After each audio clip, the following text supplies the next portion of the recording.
It is 5 o'clock, and I would like to call to order the study session regarding cell phone coverage. Good evening, Mayor, members of council. Tonight is our visioning session for our cell phone communications and fiber study that the city has been ongoing with here for a number of months. Tonight we would like to do a quick review, and we want to spend most of our time as a conversation with council, pointing us in what direction you would like to see the study go and what kind of involvement you would like to see the city have in cellular communications. So we'll be moving out of the data collection and into the writing of the findings and putting together some plans based on City Council's direction to staff and our consultants. So tonight from HR Green, we have Ken Price with us here in person, and Ed Barrett is online or will be online, and he will be helping with the presentation virtually. So I will turn it over to Ken to get us started. Thank you, Jay. Good evening, Mayor and Council. Certainly appreciate your time and this opportunity to come before you this evening. Yes, Ed will be joining us remotely. I think he's in Iowa. We hope to have him online shortly. As Jay mentioned, we're really breaking this session into two parts. First, we'll talk about the current state, and that'll take us all the way through. As you can see on the agenda, the creating a council vision is when we'll shift to get from current state to that potential future state. So tonight's goal is really to provide you with the information that you need to decide what possible solution the council would like our team to focus on in the next phase of the study. And yes, we will present a couple of possible solutions to you during the creating a council vision part of the conversation this evening. So let's get started. First, I want to just do a brief technology overview about cellular. So you can see on this chart that cellular really started happening in the 1990s and evolved up to today, where we have this thing called 5G. A lot of the motivation behind that evolution was what services and what speeds were involved in, what capacities and those sorts of things. So you can see that list of faster data rates underneath that column, those particular elements that motivated the increase in the up to 5G, which is called fifth generation. So we're at the fifth generation of cellular services at this point. There is a connection, if you will, between fiber and the cellular network, particularly with today's 5G type environment. The speeds of 5G, the capacity of 5G requires a fiber backbone behind the cellular infrastructure. And that's really what we see here is not only is the fiber good for cellular, but it's also good for broadband. So these were the study's expectations that the city expressed to us as we started doing the study. First of all, that we wanted to give you all the opportunity to evaluate the current communication infrastructure within Cherry Hills Village. And then you wanted to identify required improvements that would be needed to improve cellular communications. So our project understanding was that your primary objective is to understand what is needed to improve cellular, and secondary is to understand broadband service satisfaction. That you desired to investigate the costs and benefits of the various levels of involvement for the city, and that you desired to create a long-term vision and a network design plan. So let's shift gears and talk about the cellular findings. And I want to mention up front that we actually did two surveys with your citizen. We did one on cellular and we did one on broadband, and we'll share some of those findings with you this evening. We'll start with the cellular findings. So we did an RF coverage study for all three providers. And what you see here is the RF coverage from all three providers in one map. You can see some red, some yellow, some green, and some blue. Now, the red, yellow, and green areas are where you have sufficient coverage. The blue areas are where you do not. And you can see, particularly on the west side of the community, you have very poor cell phone coverage. And that played out in some of the results that we received from your citizens. These are, I think we got 130 some results on the cellular side, and these are the locations, close proximity of the locations where these folks filled out the survey. And what you can see here is speeds. All the red dots.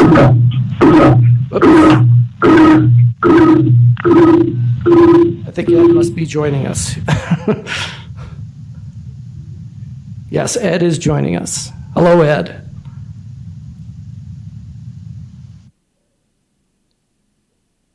Can you hear us, Ed?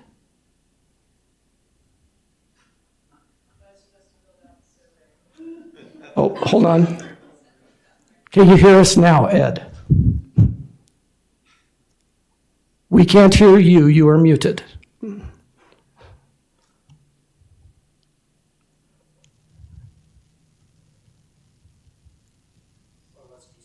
Okay. I'm going to continue, Ed. Hopefully, at some point, we'll get it figured out.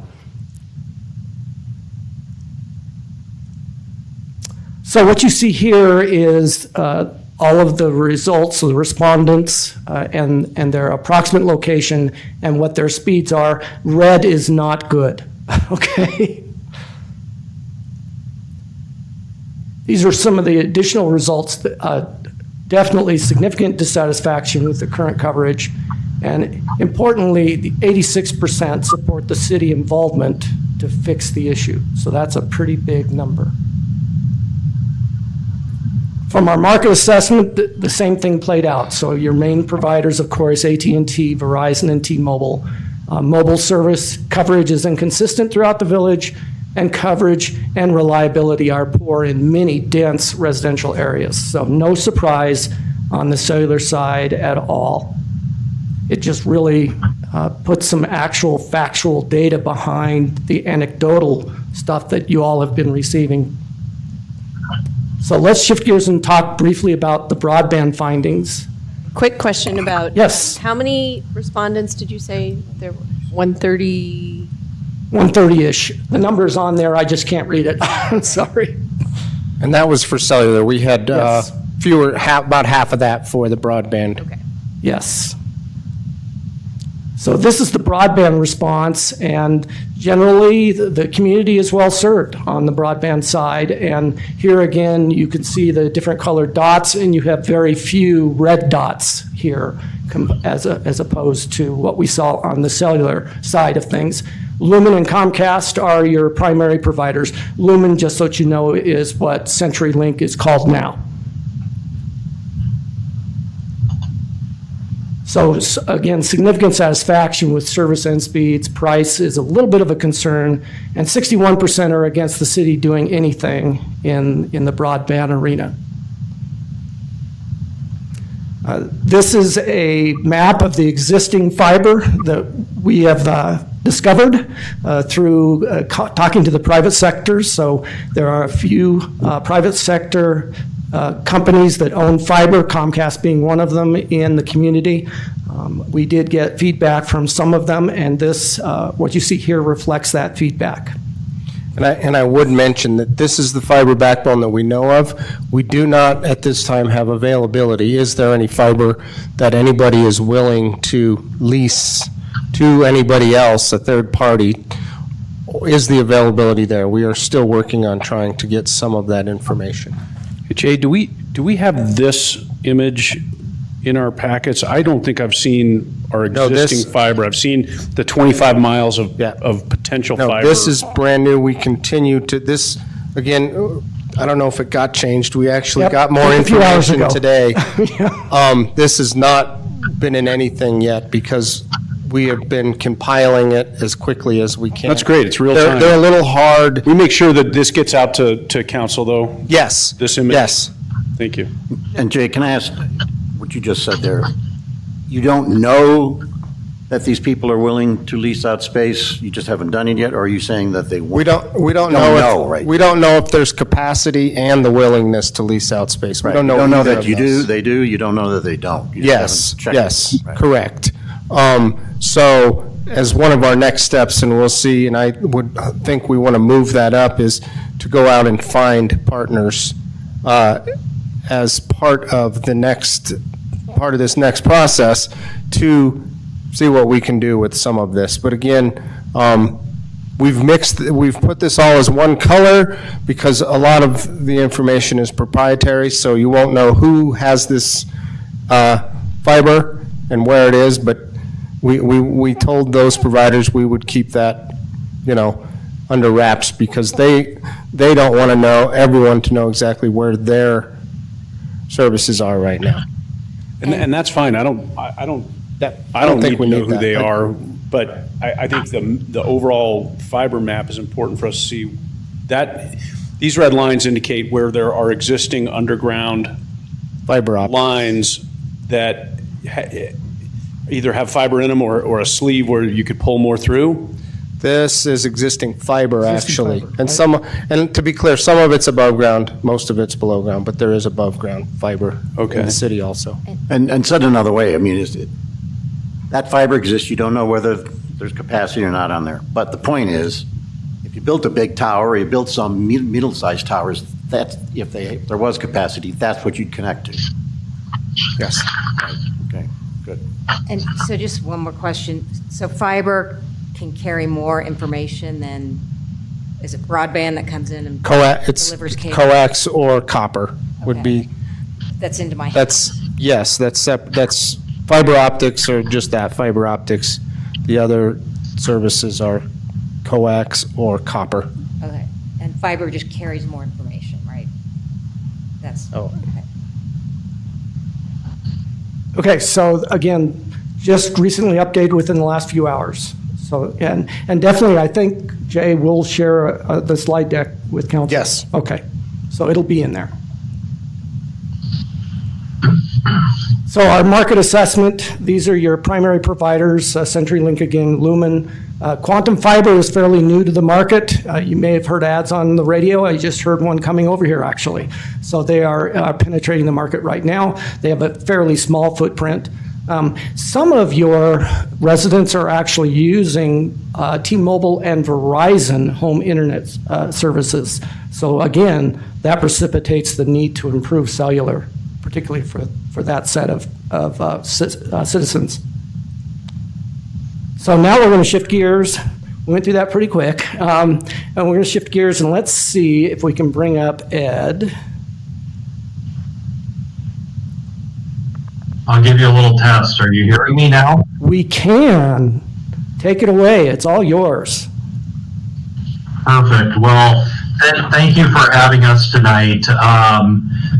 This is sort of, for me, the fun part of a process working with the community, which is, it's important to do the due diligence and sort of, really understand truly and quantify the conditions on the ground. But we're now at the point in the project where we start talking about where does the council, where do you as elected officials want to make some decisions to really set a path forward that we can go work on, which is, not studying the problem, but creating solutions. So the goal of this next half an hour or so is really to have a conversation. There's some information that we've included here that we want to walk you through, but at the end of tonight's meeting, hopefully we have a firm direction on, the alternatives, what some of the solutions might look like, and we can go do the work that we do to put that solution together and bring back to you. So, Ken, if you can go to the next slide. These were in your visioning packet. This slide and the next slide really, they are slides that we use typically in our work in broadband, but I think they're generally very applicable to broadband and cellular, because as elected officials, you really have to make some decisions on how involved you want Cherry Hills Village to be in the solution. And if you look at this continuum on the right-hand side, there are communities that have said this is a private sector problem. It's up to the private sector to solve it. There is not a public role for us to play. On the far left side is our alternatives, where communities like Longmont in the broadband space have said, we are going to take matters into our own hands. We're going to take on a more complex, higher risk, kind of higher reward, higher ownership stake by providing this as a public service. As you think about this model from broadband and take that into cellular, the one thing that's important to recognize is that publicly owned and operated probably gets more complex. There are some CBRS and other kind of private solutions that one can look at, but most of the communities, both communities and private sector entities that we've talked to on this topic, prefer to put their marker somewhere in the middle of this partnership model, where either on the right side, there are some things that at a minimum they're doing to facilitate different public policies to encourage deployment, all the way to the left side of the partnership model, where they're putting their own assets to work in order to provide an economical way for the private sector to come into the market. If you go to the next slide, Ken, these models from US Ignite, the concept of the partnership is sort of easy to understand, but ownership of assets and investment, this model really does a nice job of showing that. At the bottom, there's no ownership from the public sector. Private developers are responsible for the middle mile, the last mile, the operating the infrastructure. In this case, that would be fiber and poles and the radios on towers. And if you move up from the bottom to the top, you tend to have more city ownership, more public ownership of assets that are provided out to the private sector, really as a way to encourage and facilitate access. Ken, on the next slide, just a couple of notes. Each of you, I think we had 5 out of the 7 council members who responded to the visioning survey. In terms of cellular satisfaction, I think the key finding here as we look at this, looking at quality in kind of residential, public, and driving, really does essentially mirror the public sector or the citizen survey. There's a strong agreement on the need for improved cellular service, and in the broadband space, I think a very strong alignment from council that hey, broadband is no longer an entertainment product. This is really a key part of being part of the 21st century economy.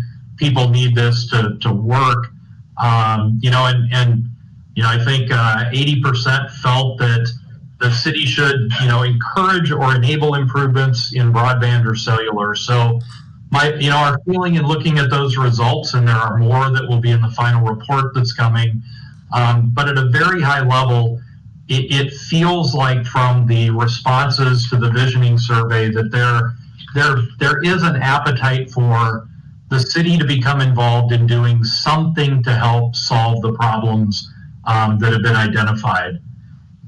Those solutions really span kind of 3 main options. The first on the right is really sort of a policy-only approach. Ken, I wasn't able to hear you earlier, but one of the things that we have a very good partner on this project that is doing our RF modeling. One of the things that they've identified is that the city's prohibition on poles that are larger than 70 feet, while very much an aesthetic part of the community and a decision that was made in the past by council, it has limited the carrier's ability to provide improved coverage, that having the larger macro towers not be available to them may have been a limiter on the private sector's deployment of assets in the community. So there is a policy piece of this that the council may be asked to look at.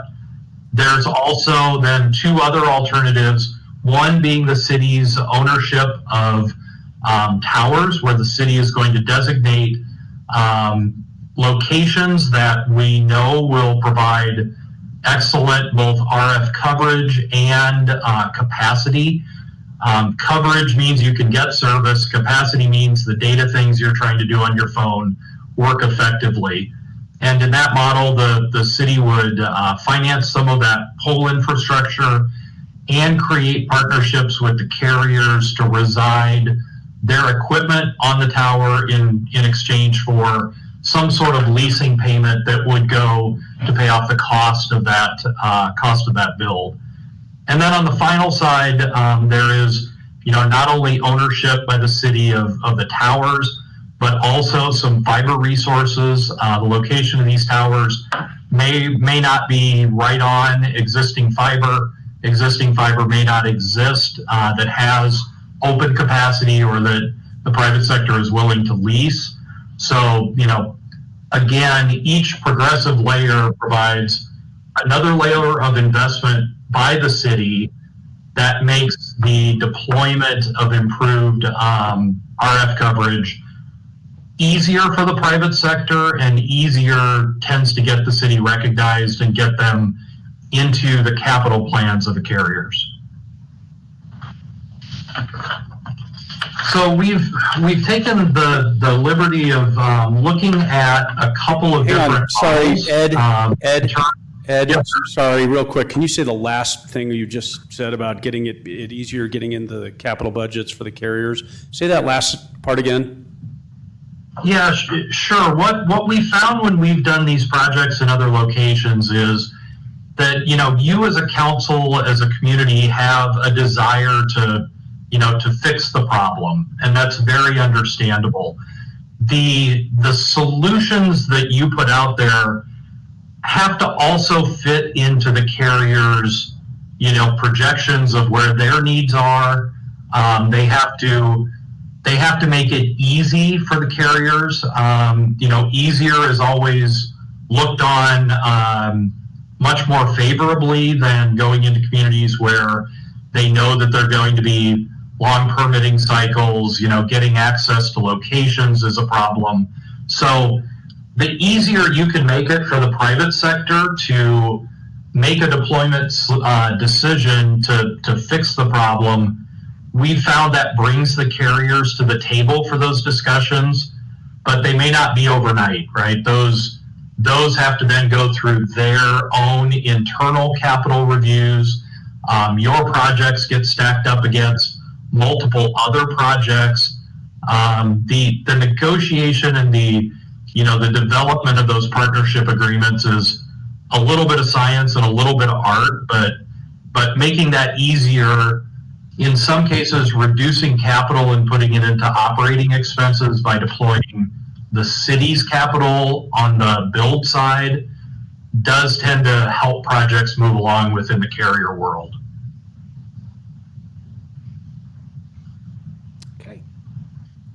Okay, thank you. Please proceed. Sure. So really, we've modeled. We and our subconsultant, Nigrin Telecom, have modeled two potential solutions. These images also represent what poles look like today. I know that has traditionally been a perception of a macro tower being an ugly steel frame thing with, dozens of radios sticking out of it like a porcupine. There are stealth towers that can be placed. These are some visualizations. In fact, visualizations in some of the locations that are being proposed, both a 70-foot and a 140-foot monopole. These towers are pre-wired for the massive MIMO radios that the carriers traditionally will deploy. They're capable of supporting multiple carriers on each pole. And in essence, the modeling that we've done in terms of the RF coverage lead us to two options. One is 5 70-foot towers, mostly on the east side of town, with 2 taller macro towers on the west. And the other model is 7 towers that would all be 70 feet. And Ken, if you can go to that next slide. The differences, maybe they may be a little difficult to see to the naked eye. It's a little bit like going to the eye doctor, Ken. I'll have you do better 1 or better 2 here in a minute. But this first model shows the coverage with the 240-foot towers on the west side and the other towers on the east side, on the north and east side of town. Option 2 is 7 70-foot towers. And that model, the difference here is both of these provide good coverage. If you'll recall from Ken's earlier slide, whole lot of blue in the community. The blue being bad is essentially eliminated in both of these models.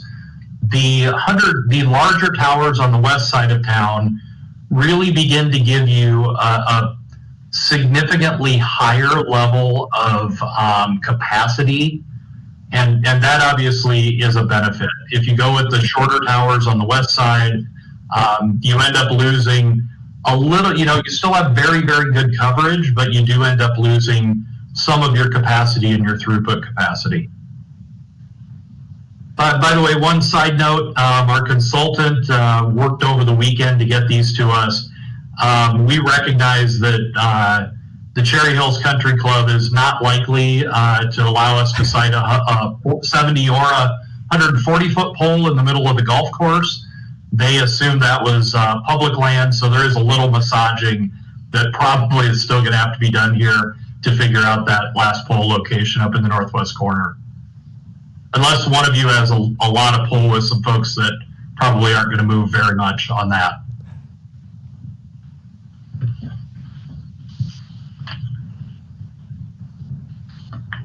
By the way, in both of these instances, we are still very much at the back of the napkin level of cost. Our initial projections are that the city's capital cost on this to provide tower space and fiber probably ranges in the best guesstimate $1.5 million to probably $2.5 million. We realize that's a very broad range that'll get narrowed down as we move forward into a little more detailed high-level design to begin to get costs. But I think at this point we wanted to sort of come to the table with some solutions, some modeling, and really just start a discussion with you on where you'd like us to proceed. So with that, I'll throw it back to the group for maybe some initial thoughts. I have a quick question, and that is that while there are 2 options that are presented here, just so I understand that, are these in essence the only 2, or could there be a third option that is more even smaller towers? Say that question one more time. I got all of it until the end. The third option being? Is a third option that would include smaller towers? We can certainly look at that. The challenge with and I'm going to hesitate to get too technical because Ken said not to before we walked in, it is that you end up getting coverage with high band frequency, and as the carriers deploy more mid-band, which tends to be your capacity frequencies, that does get more sensitive to tree cover.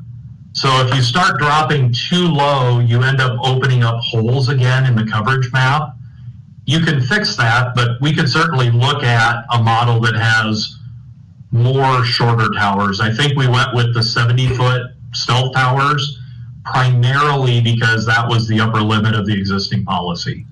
And And Councilor, it provided an efficient way to cover the community. Councilor Eber, I would like to say, there is any option available. These are two that we've brought to council. These were discussed a lot in the community event. So these are just a starting off place. We can do everything soup to nuts. Just look at only our policies and stop there if that's what council's involvement wants to be, or we can look at building an entire build-out with small towers, medium towers, large towers. This was just a starting off point because this was a couple of the options that have been thrown around for the last couple of weeks.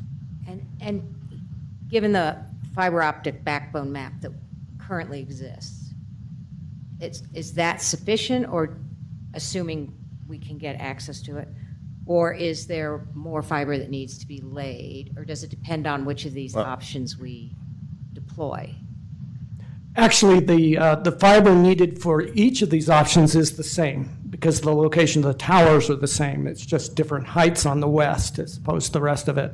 And yes, there would be, we've actually started to take a look at that. That's where the fiber number that Ed mentioned came from. There will need to be some extensions from that existing fiber to these towers. Not a lot, but there needs to be some, yes. Yeah, and Ken, I would caution just everybody that the numbers, the risk of throwing out initial planning numbers is those tend to be the numbers that people remember. If we find that there's not capacity out there with all of the various carriers' fiber, that we would have to extend additional fiber. That first number really is sort of just building, as Ken mentioned, those extensions to the tower locations, not really building a true kind of, municipally owned fiber backbone. It's kind of piecing it together with leased fiber coupled with building the fiber extensions. Can you go back to the slide that has those numbers on it? This has the cost per tower, but we don't have a slide in here with those big numbers. It was, With the fiber? it was 1.5 to 2.5 Yeah, Oh, it said okay. 25. It's, yeah. The old one was 25 That was miles. for the towers. Yeah. What's that? Sorry. For the additional fiber that needs to be laid, do we have an estimate or an idea of what that is? That would be probably the 2.5 million estimate. The 1.5 is Yeah. if we just have to do The a more few fiber small we- extensions. The more fiber we need, the higher we'll go on that scale, Got it. for sure. I thought that was the tower numbers. No, that's the So tower and the 1.5 fiber. to 2.5 for fiber, plus 200 to 300,000 per tower, depending on how tall it is. No, that 1.5 to 2.5 includes the towers and the fiber. Thank you. Okay, I got a couple questions. For those of us who don't know, and I know you were instructed maybe to stay out of the weeds, but can you help me understand? I've been trying to learn a little bit about it, the difference between mid-band and low band, and what it is you're proposing here with these 70s and 140-foot towers. Sure.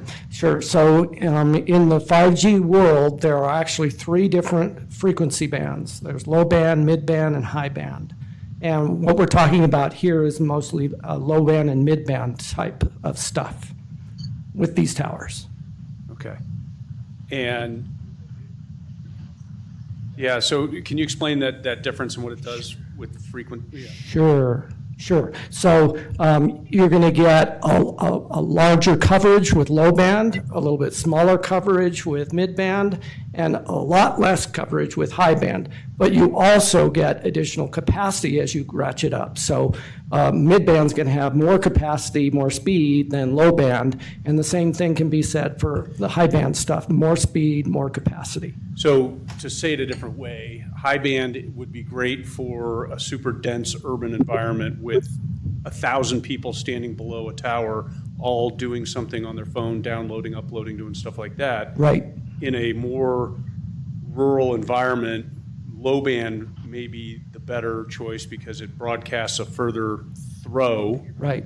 but doesn't hit potentially as many targets, if you will, as many people. It doesn't have as much Speed or capacity. Exactly. Doesn't have. Okay, good. I think I understand that. And you said, and so that's what you're envisioning here is low band, And mid-band. maybe right. some mid band as well. And that's the reason you'd add in some mid band is because of, I'm just curious, Capacity and speed. why wouldn't it all be low band? Capacity and speed. So, yes, additional capacity and speed. Okay. That would be why you would go to the mid-band stuff. All right. Can you go back to the map that shows the colors, the improved colors with the, that's fine, let's start here. My comment is really about either map, this one or the one that showed all 7 70-footers. It's great that we're shooting for, that we're getting to a little bit more green throughout this map and occasionally a little bit of orange around each tower. Is there a way to get, because our goal, right, our scoping goal, when I met with you a year ago on this thing, we started this, was to give us the full Monty of spectrum of options. And then we can, from there, kind of pull it back to within what's in our budget. And so is there a plan that, and I know you said we can tailor this however we want, as much or as little, is there a reason we wouldn't be going after more orange throughout the village?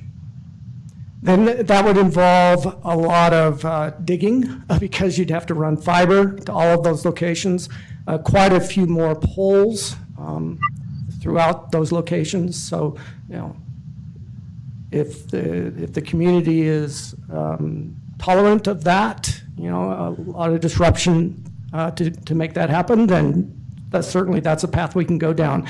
We could roll out, 100+ small cells, if that's the desire, to make sure that all the neighborhoods have the best coverage possible. The problem with your existing system is the trees, quite frankly. And as you roll out small cells, that's still going to be an issue. So you're going to have to roll out a lot of small cells to overcome that tree issue. Or a relatively smaller amount of 70-footers? I mean, theoretically, another More than half 7, but dozen less than or 100. 10 more than 70s 7. Yeah. would blanket this place as opposed to another 50 or 200 35-foot small cells.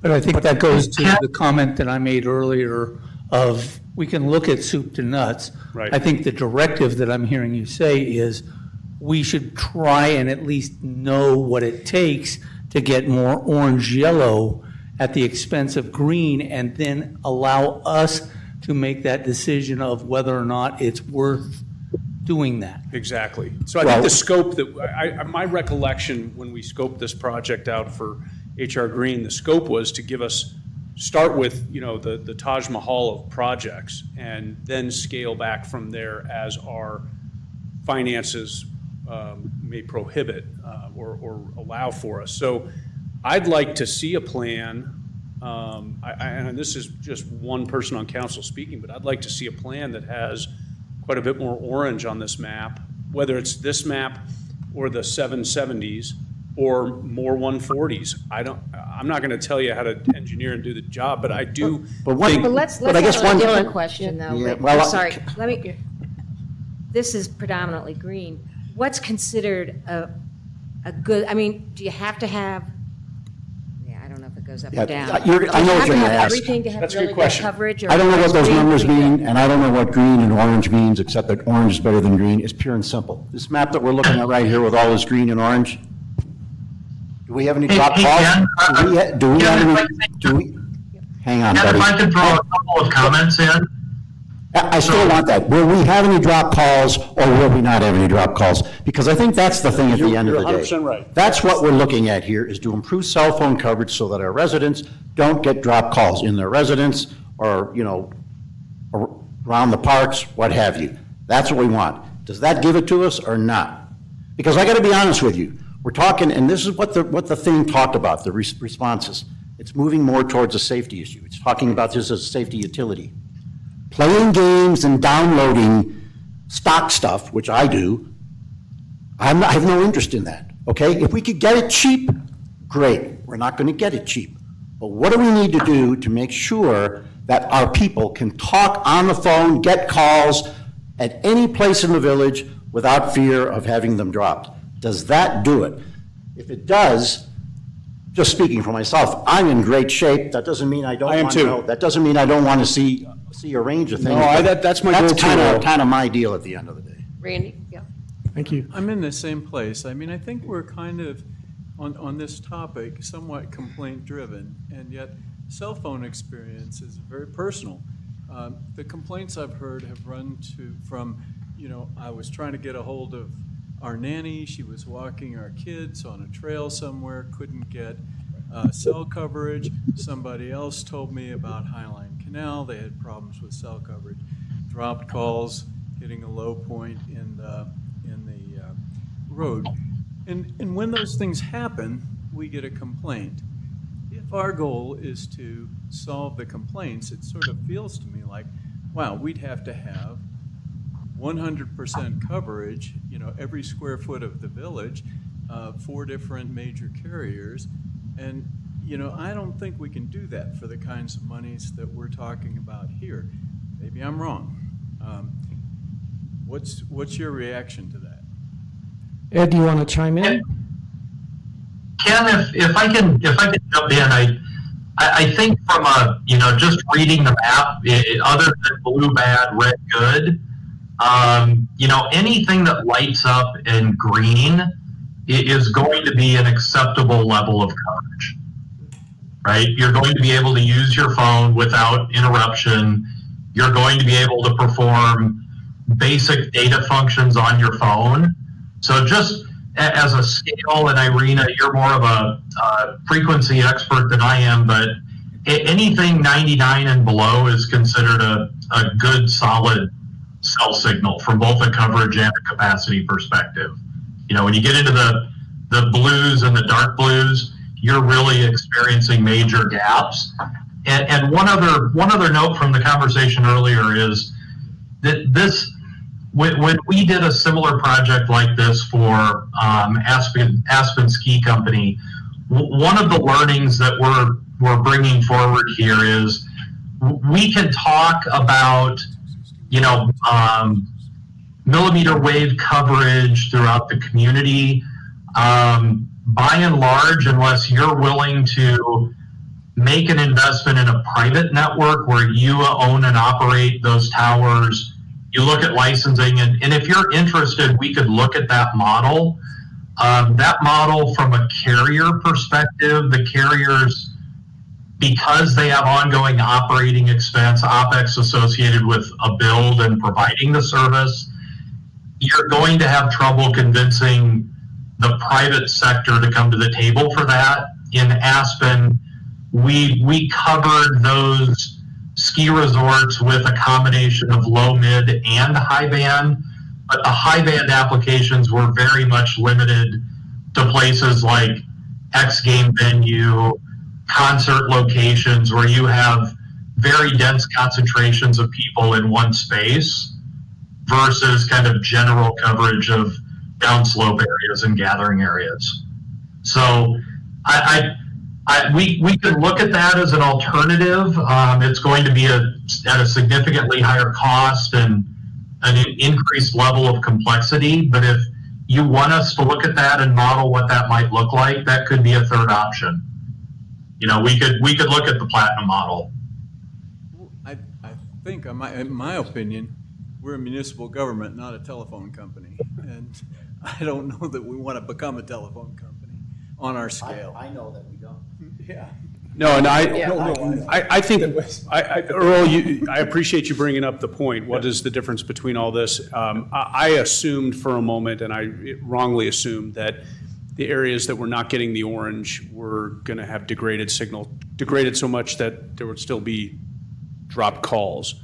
But if this whole map is green at some level, and some people only have 2 bars, but other people have 4 bars throughout the city now, I don't think we need a whole lot more than that either, or any more than that. I mean, I think. Yeah, we should have done the iChart test and left in the current conditions. Right. Well, Yeah, I'm I was looking at it going to in our- ask that because, We have it in our packet as well, but. yeah, it's kind of, I was curious because I don't see some of the existing locations that were shown on this map. So that might be an interesting addition moving forward. But it sounds to me like there is consensus among the council that we want to provide a level of service where people can make phone calls reliably. We're not necessarily interested in making sure that everyone can stream Netflix from Blackmer Commons. And so I think, would that be an accurate statement? But what, Well- what if they? We don't think that we can afford that. And in Yes. fact, I'm just saying, I know we can't afford it. Correct. The only thing you want to know is, like, for instance, if you're looking at something like this, you sit back and you go, okay, it's $1.5 million to $2.5 million. And you sat back and you said, but you know, for another 500,000, you could turn the whole thing orange. Okay, I want to know that. Okay, that's the thing. I don't think you can, so I'm not concerned about that. I think you're basically going to go, hey, for another $2 million or $3 million, you can turn the whole thing orange. No, it was Great, more that's- like 8 million. Well, then, great. But you see what I'm saying? It's that incremental that says, boy, you were penny wise and pound foolish. We don't have a lot of money. We want to basically get cell phone coverage for our community so there aren't drop calls as best we can. What are the alternatives that allow us to do that? Get a cost for that so that we can assess it in the scheme of our entire capital budget and then make a decision, yeah, we can do this, or, hey, we got to figure something else out. But the other thing, though, too, that I don't understand, maybe others do, if all of a sudden these towers existed and the fiber was laid to them, they're ready to go, will the cell carriers come? I mean, will they in fact go on there? Because obviously without it, like I say, there's Verizon, there's AT&T, there's T-Mobile, there's all this stuff at the end of the day. They got to go on or it doesn't make any difference. They will do that. Because it would be horrible if you sat back and said, hey, we just spent $2.5 million, built all this stuff, and they go, guess what, these guys really don't want to do that. And again, maybe it's a stupid question, but I don't. No, it's a very valid question. Build it, and will they come? Right. Yeah.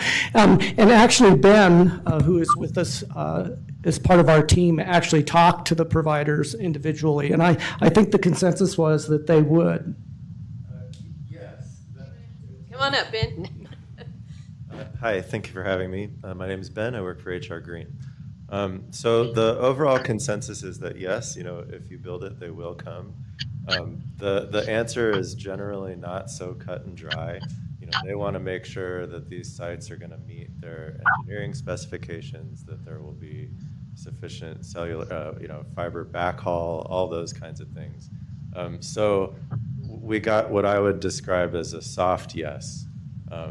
A conditional yes. Yes, we would love to go there if, X, Y, and Z requirements are met. And frankly, that's where our job as engineering consultants comes in, to make sure that these sites are attractive to the cellular carriers.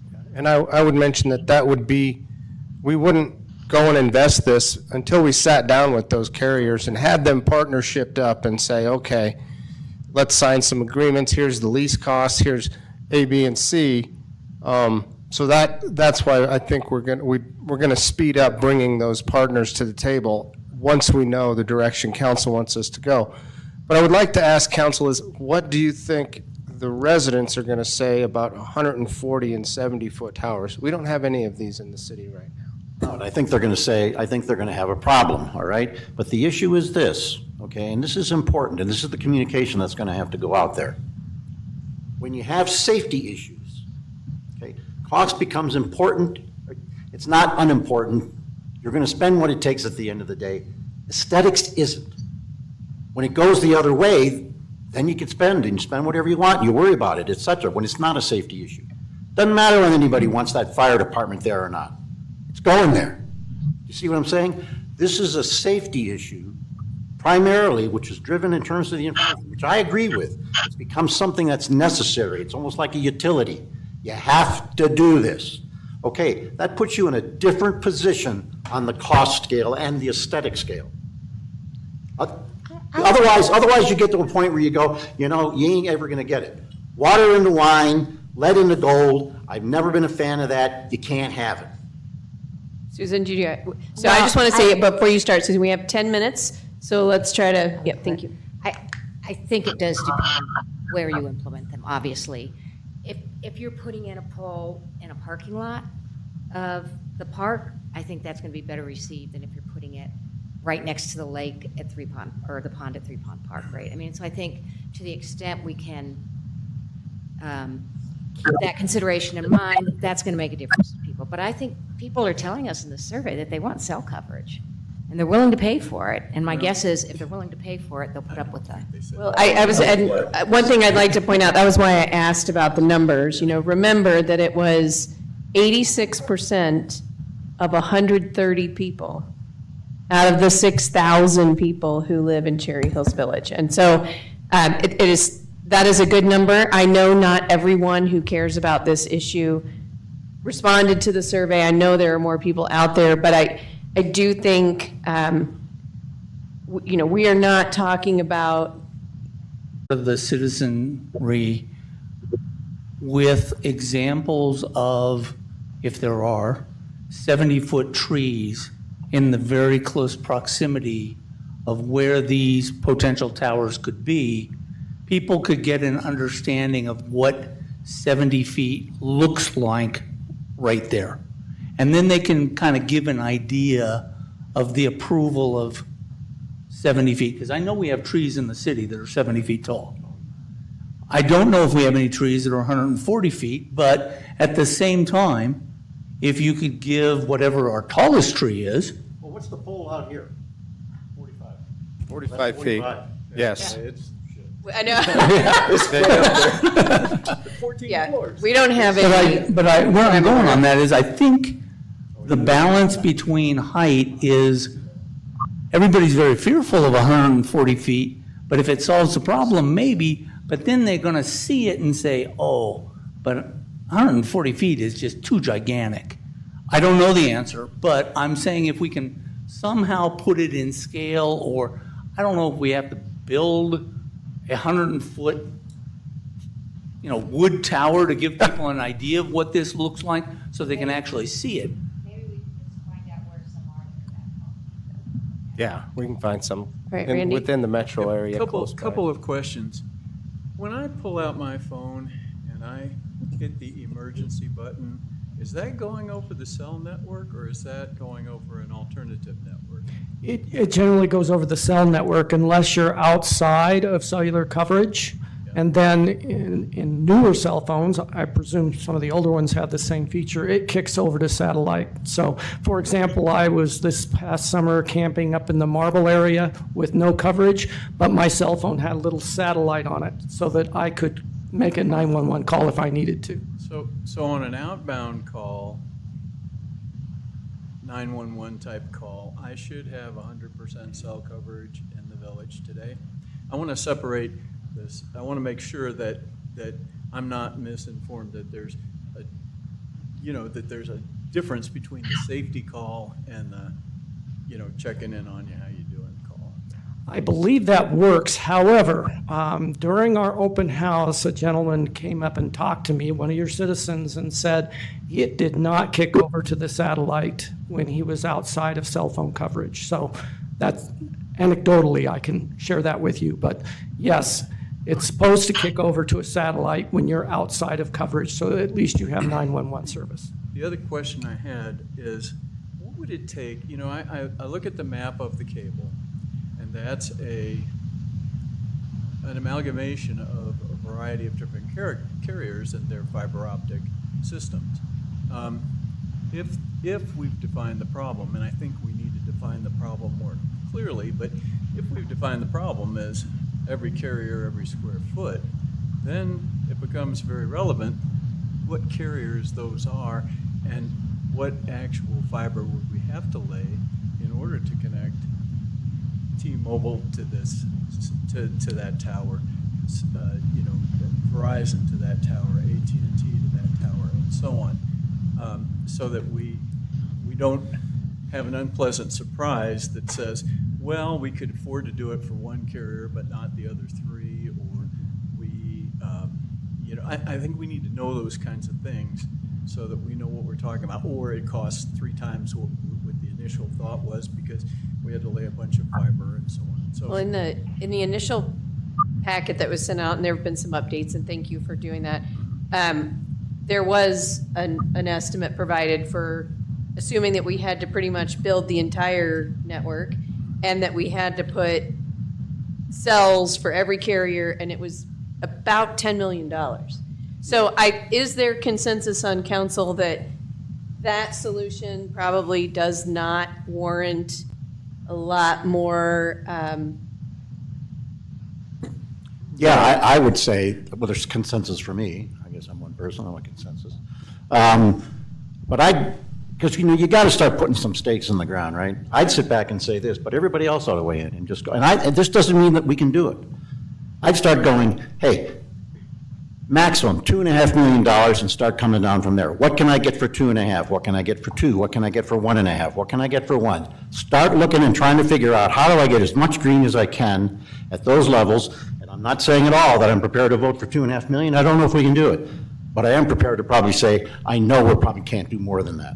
I don't know that we can do that. I don't think we can do more than that. So why spend any time looking at it? I would so go- start coming down. Dan, Now, what other did you- people may weigh in and say you're out of, Dan wants to weigh in. Yeah, I actually see it a little differently, Earl. I think it's worth exploring because I think there may be some opportunities to get some leverage going here, to get some kind of financing. If we do get rent paid by carriers that would allow us to finance some of that infrastructure, I don't see why we would not at least allow our consultants to explore that avenue. If it was a more expensive package than $2.5 million, I would not cap them out at that, absolutely. I'm with you, Dan, from the standpoint that we don't know what our citizens are willing to pay at this point We yet. had- that's- And that's- so yeah. We had- making a belief of what Earl and I think is what we should be spending may not be the realistic way, because we might have one or an entire block of our citizens who might say, you know what, we're willing to pay for the Maserati model. Who knows? I'm just saying, I don't know, so I kind of want to see them all. The majority of the residents, this is in our packet, so that they'd be willing to have their taxes increased to improve cell coverage. So That's out of But that's a 130 sample of- people. I That's understand. why I have one very quick question, and then one quick comment, and then I'll be done. But I know we're running out of time. My question is: are all these locations public land locations, but for Cherry Hills Country Club and maybe the Denver Water intersection at Holly and Quincy? Are these all city-owned properties where they're all located, but for those two? I haven't looked at these Yeah. specifically. Yeah, Yes. when our partners did the design, they looked specifically to cite these on city publicly owned properties. So yes, and I was going to make a comment on the last statement around lease revenue. One of the things that we would certainly look to do is on the capital side, and I'm wrapping back a couple of comments. Our next steps, Ken, if you go to that slide really quickly, one of those is, we are under contract to provide, a partnership framework. And that involves, once we have a preliminary design, bringing the carriers more fully into, turning that soft yes into a little more of a firm yes through some sort of memoranda of understanding, something that gets a little more than we think we like the idea type of commitment. And in all of those scenarios, if the city is deploying capital, we would certainly look to build a structure in that partnership where the city recoups some of that investment, some to all of that investment over a long time period through lease payments. That's a model that the private sector is very familiar with. They do it all the time with American Tower, Crown Castle, so that would all be part of this. And I think we'd be terrible consultants if we encourage you to invest $1.5 million to $2.5 million in assets without a commitment that it's actually going to solve the problem. So absolutely front and center on our mind as your partners. So thank you to everyone. Thanks, Ed, for participating. Thank you, Ken, for coming. I don't want to cut the conversation short, but we do have another study session, and it is limited to 30 minutes, which is going to be tight as it is. So we'll wrap this up, and staff, I guess if you have other questions or need more direction from council, maybe we can address that at the end of the meeting and during the reports. Okay, that'd be great. Okay, so thank you very much. Thank you. And now we'll move on to our study session on Quincy Farm.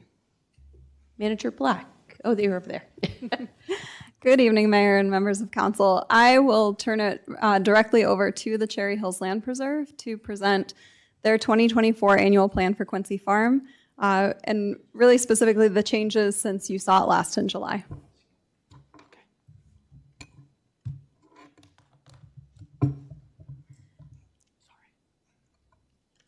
Good evening. Thank you.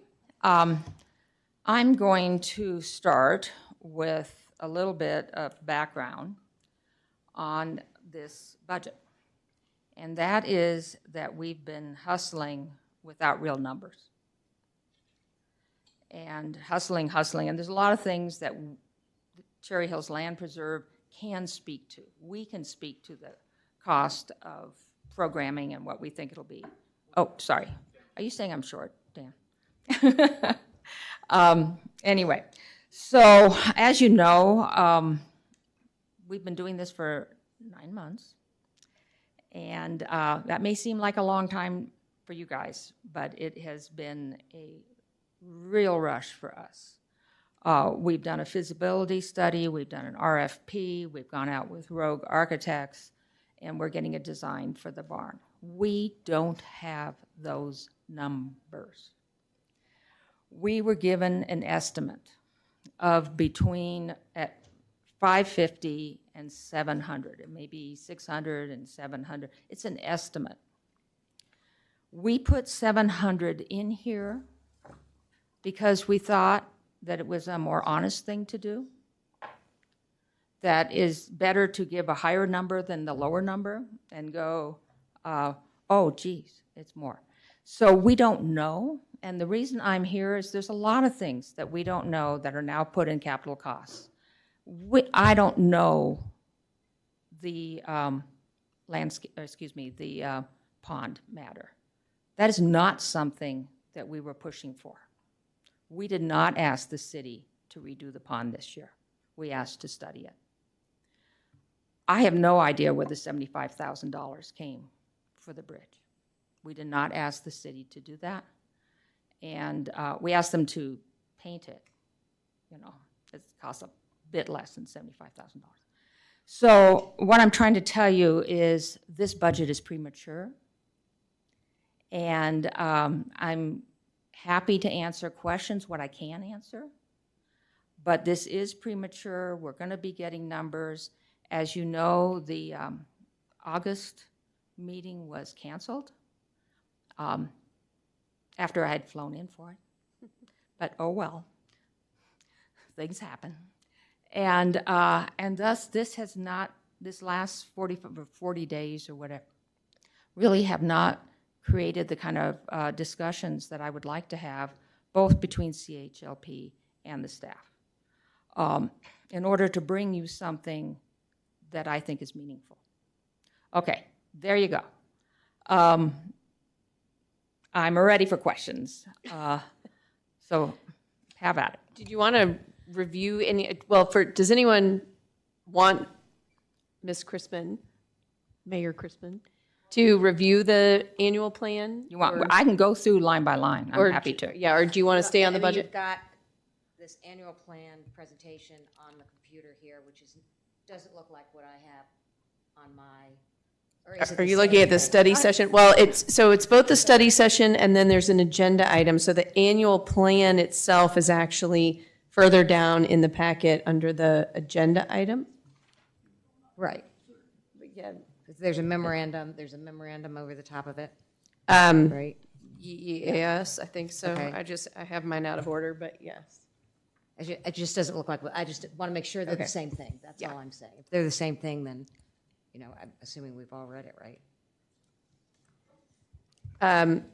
So I think that, you know, I appreciate your comments about it being premature, and I think that council probably feels the same way, particularly since we don't really take a first pass at our budget until October.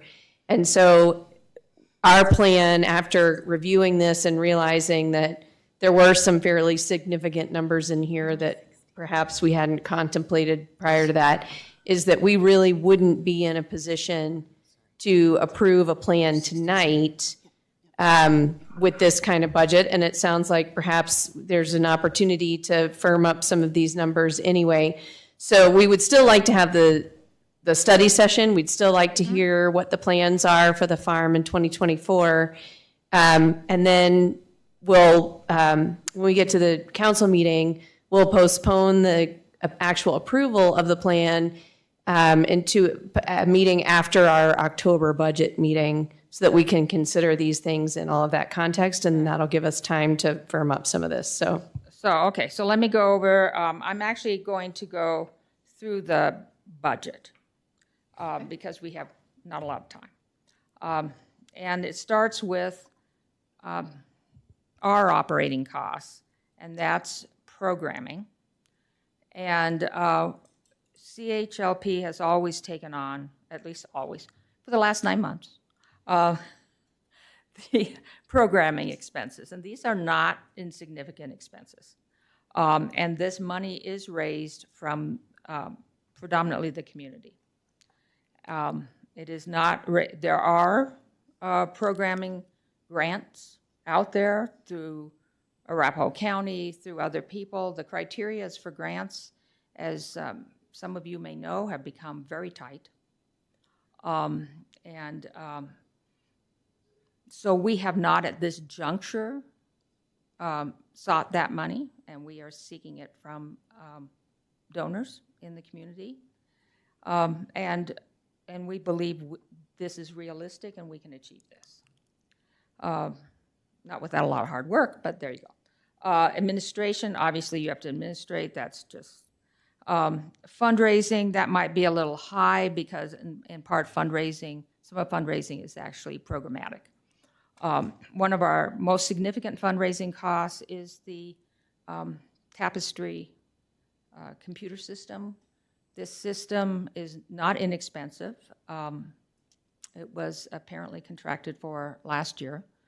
But it is very good for collecting data. And not just data about who's giving money. It's data on who is attending, where do they live, what's their name, where do they live.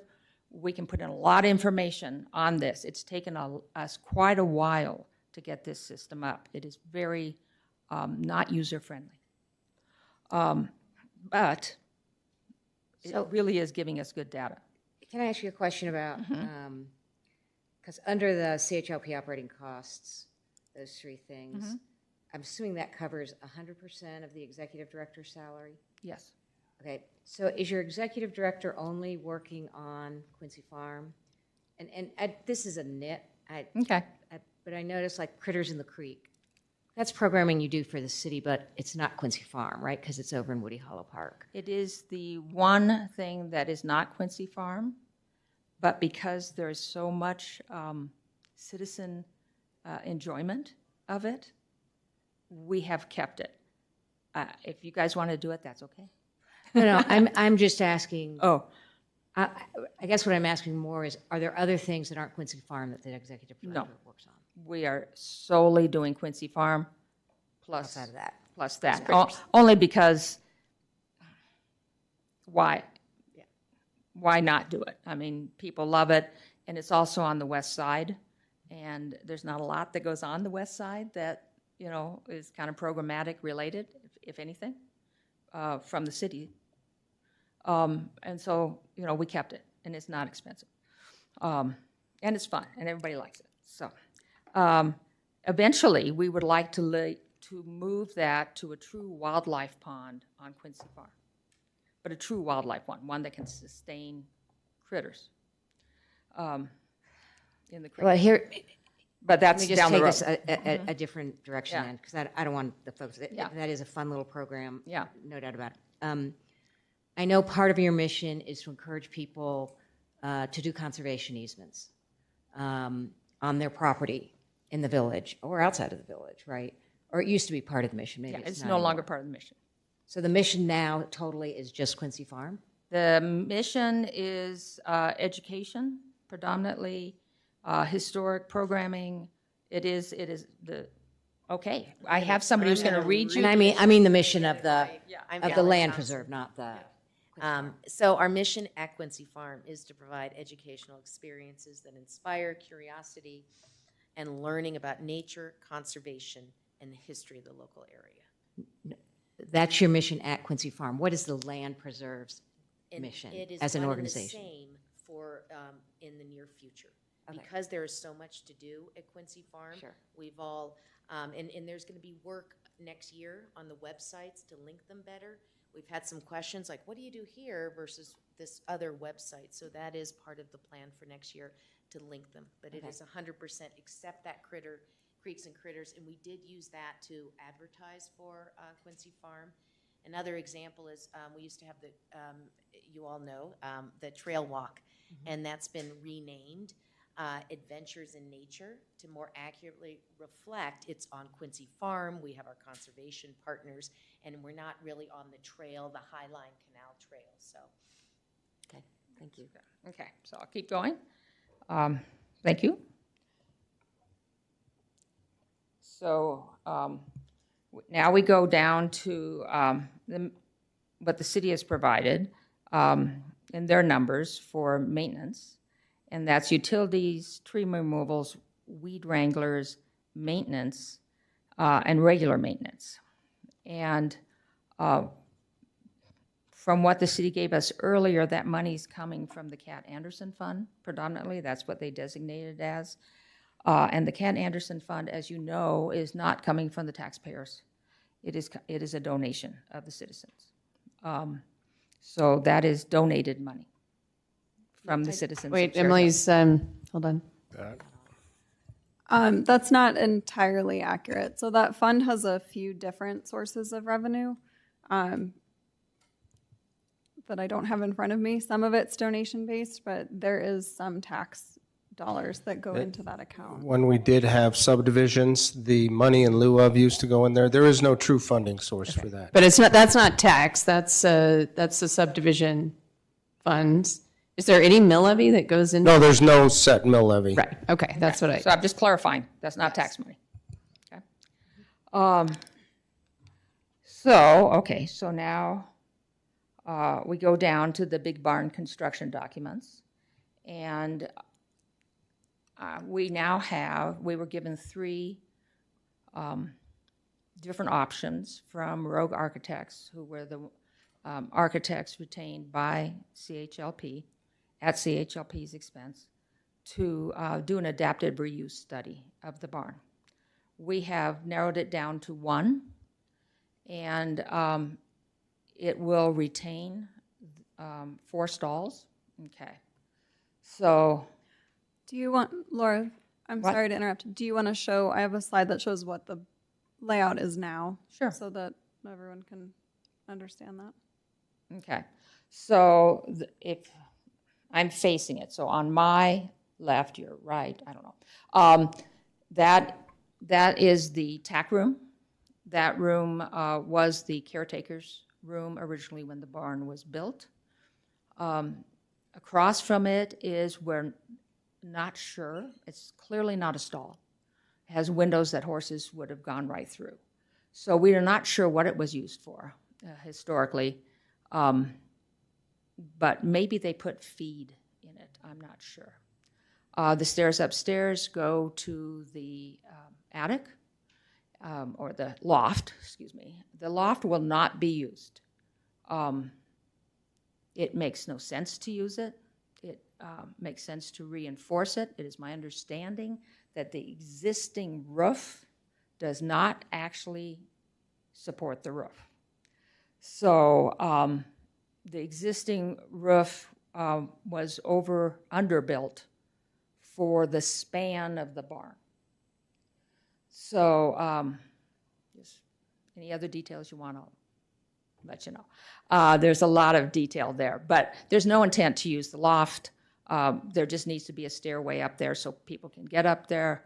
That's it. The funny little square is actually a fireplace and storeroom. Fireplace in a barn. Okay, whatever. That's real safe. And then we have that funny little, and that was the bathroom with the, that was really an outhouse that dropped everything directly into the ground. So that's what it is We're going now. to continue doing that. No, we take our major people in there, all the board, we all use it.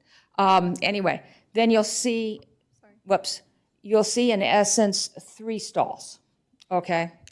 And these are large box stalls with small windows with bars on them. The bars have been bent. They're pretty beat up. Clearly, some large horse decided that he was going to play with that. So anyway, and then we have the 2 doors. Currently, you can use kind of the middle. That's and we have for things. Now we go to the next one.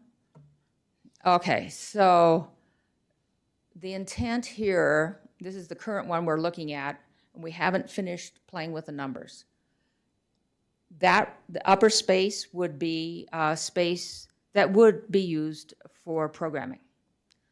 Stall 1, stall 2, stall 3, stall 4 are just retaining the historic stalls in the barn that have always been there. The difference is the cost associated with making those stalls usable by horses still, because you have to drain them and clean them, and horses aren't the cleanest animals. So currently we have only 1 stall designed to actually be used for any kind of animal. The other stalls are literally just to keep the historic feel of the barn as it was constructed. The little storage area is actually where there's going to be a ladder if someone needs to go up. We're going to be looking at that further. You go into the flex space, and there's a counter with a sink for storage of supply, I don't know, art supplies, whatever, and a place where people could wash their hands. There is currently a sink in the barn.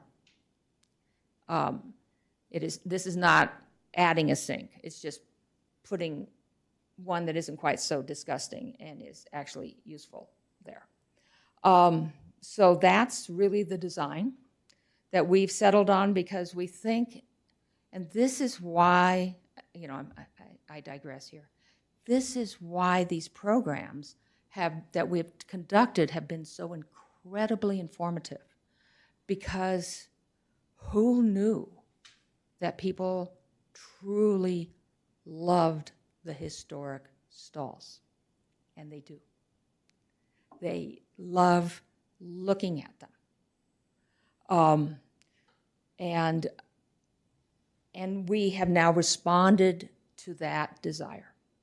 We think it's important that whatever we do reflects what the community is telling us. And this is what they're telling us.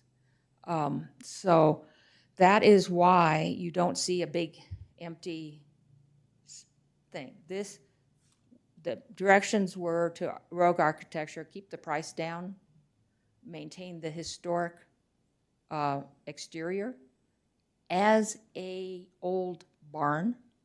We're not trying to make it look spanking new. It's an old barn. And inside, it's still going to look like an old barn. That's our goal. There's no heat, there's no air conditioning. It's an old barn. So, and that's the feedback that we've gotten from the community. They like the fact that it's an old barn, and they want that. They don't want heat and fancy stuff, which is good because we don't either.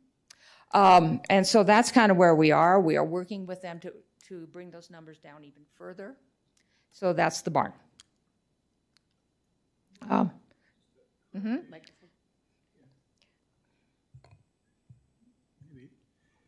I may have missed it. Is the flex space heated and air conditioned?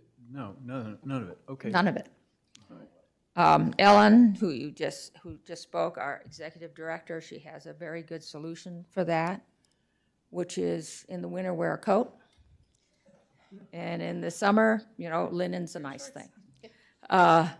Because it's an old barn, and they wouldn't have had air conditioning or thing. And we can open the doors on both sides. We can create, that the air can move through. Upstairs, we're also going to do the same thing. The barn actually has, windows on each side, and those windows are cracked and, have to be replaced. But, the goal is to make them so they can be opened, so you can create ventilation up there too, which will keep the barn more comfortable. But it's an old barn. It's a rustic old barn. That's the goal. So let's see here. The big barn construction documents, the city has had that from last year and it got carried over. So that is based on what Rogue is now doing, is to create the detail from which you can do the construction documents. I will tell you something about Rogue. They took this on for $25,000, and they probably spent that back in June. And they've been working like dogs, and they've done a wonderful job. They've been incredibly helpful. They know all the historic rules and the ordinances, and I think you guys would agree, Jay, that they're very knowledgeable. They're very knowledgeable. These people are really good, and they, in large part, are doing this because they love old buildings. And I'm just been blown away by them. When do you think that's going to be done? Well, we've been asking for it for a while. So my guess is they're going to give us some harder numbers sometime this week. And then we'll go through them and go, well, we thought we needed this, but we don't need that. But there'll be a lot of that going on. Or not, I don't know. But, this is not the Taj Mahal.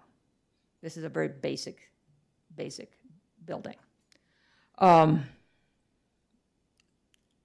Okay. So Laura, I don't want to interrupt you, but we have about 7 minutes. Okay, so let's keep going. Pond dredging improvements and bridge replacement. I want to talk more with Emily and Jay and Jim on that. I think that these are things that absolutely need to, well, I don't know about the bridge replacement because I don't know anything about that, but the dredging and all of that, I think, we need to spend more time trying to figure it out so that when it gets done in a way to enhance programming and wildlife and the enjoyment of the community. Because if it doesn't, what are we doing? Why spend that money? Okay. Next one. Gravel drive. This is on the east side. The east side, by the barn, right now it descends into mud in areas, and it becomes very difficult for if people are visiting over there. They can't. Reasonably walk around the barn unless they're have substantial galoshes on. So that's just something. It just needs to be done. Signage. We're continuing to do signage, and you can see that is, I think it's a guess, but that's what we think it might be. East side pasture reseeding soil amendment. That is probably going to require a farmer coming in and putting in a new crop that then enriches the soil. I've found a farmer. We'll talk about it later. And we don't really know what that's going to cost, but hopefully within the next 2 years, that land can be made back into a viable and attractive pasture. Boom, da-dum. Nature trail improvements. I'm sorry, I shouldn't laugh. That's on the west side, and it makes sense to create a nature trail consistent with the conservation easement that makes meaningful use of the west side consistent with the conservation easement. So that's that one, okay. East side, but nature trail, okay. Landscape architecture and natural resources plans. This is predominantly for the east side. And this is because as we get more and more people over there, and we're just getting more and more people, we need to make it make sense. You know, you start here, you go over here for history, you go back here to look at this, you know, how do we do the sustainability part, how do we, you know, all of that. And there are actually people who do that, particularly people through the Botanic Gardens, et cetera, so that we don't do it wrong, so that it gets done right. And we'd like to, and we're willing to pay that because we think it's very important. It will enhance the long-term value of the property to everybody. All right, can we entertain a couple of quick questions? Yeah, absolutely. Okay. I'm going to start, everybody gets, here's what I'd like to do, given that we have only a few minutes. We will not be voting to approve the plan, but if there is other discussion that we'd like to have, I'd suggest that we leave the item on the agenda, we can have discussion, and then we can postpone any vote until a later date. So don't feel like this is going to be your only time. If you have a question for the land preserve, this is your opportunity. Dan. Yeah. Thank you, Laura. I know other people may have questions, so I'm just going to ask two quick ones, let you go, and then open it up. But the roof condition, should we be worried about that from, I understand you're not opening up the second floor access, but is the roof going to be certified and ready for us to have people in the big barn, even if the second floor is not accessible? Yes. Okay. You don't need to For elaborate. right now. I just want to make sure it's going to be a safe condition. For right now, yes. Okay. Long-term, not so much. Okay, well, I'd maybe like to hear from staff at some later date or from the Land Preserve what the long-term plan is for that. And then a question that I don't know if we have time to get into it, but I'm trying to make some sense out of some of this stuff is 100% Land Preserve funded, some of it's 100% city funded, and some of it's some percentage of sharing of both in your proposed budget. And I can't really make sense of what's what in here and why, what the rhyme or reason is behind some of it being funded entirely by your organization, some of it being funded entirely by the city, and some of it in the middle. Well, a lot of it comes out of meetings with Emily and Chris before this. But, you know, the long-term maintenance of the property has always been an obligation of the city. Yeah, so that's where you're seeing that, okay? So, and then when I went back, because, you know, I started doing this in January, so I had to read a lot of stuff, and I continue to read a lot of stuff. I went back and looked, and it kind of looked like, to me, from the prior memos, that everything could have been split. So capital improvements could have been split, or you know, programming could have been split. If you look at the proposed grants, huge number of them are for programming. And I looked at that and I went, oh, okay, that's interesting, because at least right now we're taking the position that we're paying for all the programming. And we're comfortable that we can raise the money for that. And I'll be calling all of you next week. But we're very comfortable with that. With respect to capital costs, and I'm going to take you back a little bit on history. When we first started all of this, the statement was the city has no money for Quincy Farm, especially these capital improvements. It will bankrupt the city. You know, depending on what that number is, you know, you can always bankrupt a city if you want to spend enough. But it's a little different story now, and it's a little different thing going out to people, because now we're asking for capital improvements, and the city, because, you know, Parks Fund, we have the Parks Fund. The city could say we have no money, but we are hearing consistently from people, my taxes are going up 30, 50, some people have taxes going up 100%. Where is that money going? And I'm like, well, the city has a lot of things to spend money on, but one of the things they can spend money on is in the parks. And Quincy Farm is within the Park Fund. So I think, in my mind, that it's a different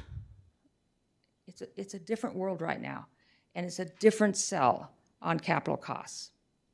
And the first thing we've got to figure out, and I think we need far more discussions with staff as to what are program-driven costs for programming, because that's all that Quincy, you know, that it was going to happen. And what is that number? Where is it? What is reasonable? And we haven't done that, and it's not staff's fault.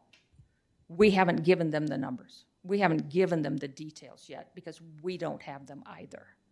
So to some extent, it's premature. Where our number came from, well, to many extents, where our number came from is we asked Rogue Architects, what do you think are program-related expenses? Based on what you're doing right now, we need a number to put in this budget. That was the detail, and that's the number they gave us. So that's the number we put in. Is that a good number? You know, I've got some board members who are like, absolutely, that's the greatest number ever. And maybe it is. I don't know. I honestly need to go through Rogues with staff and any council member who would like to join us and say, well, is a new roof program related?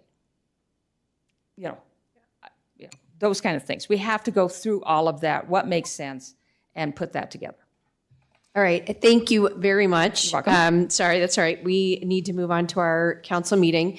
We will, as I just mentioned, we'll bring up the agenda item, and we will allow some discussion.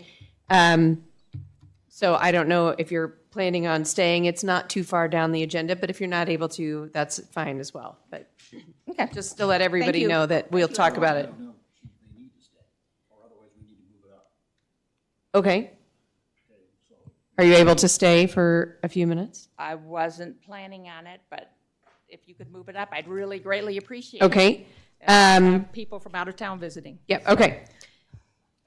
Let's do that. Thank you. All right, then with that note, we'll call the regular meeting to order at 6:34 p.m. Roll call of members, please. Councillor Eber? Here. Councillor Holen? Here. Councillor Wheel? Happy to be here. Councillor Sheldon? Here.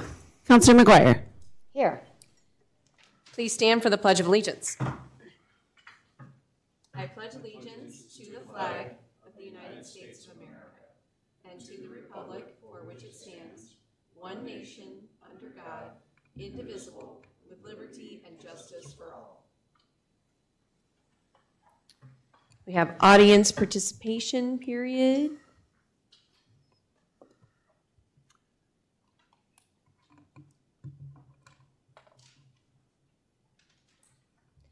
There's no one signed up. Reports from members of city boards and commissions. I don't see any present. Moving on to the consent agenda. Move to approve the consent agenda. Oh, I'd like to have the minutes taken out of the consent agenda. okay. There's a request to move item 6A. Move to approve the consent agenda except for 6A. Second. There's been a motion and a second. All in favor of approving consent agenda items 6B, C, and D? Aye. Aye. Any opposed? That passes. Back to item 6A, Counselor McGuire.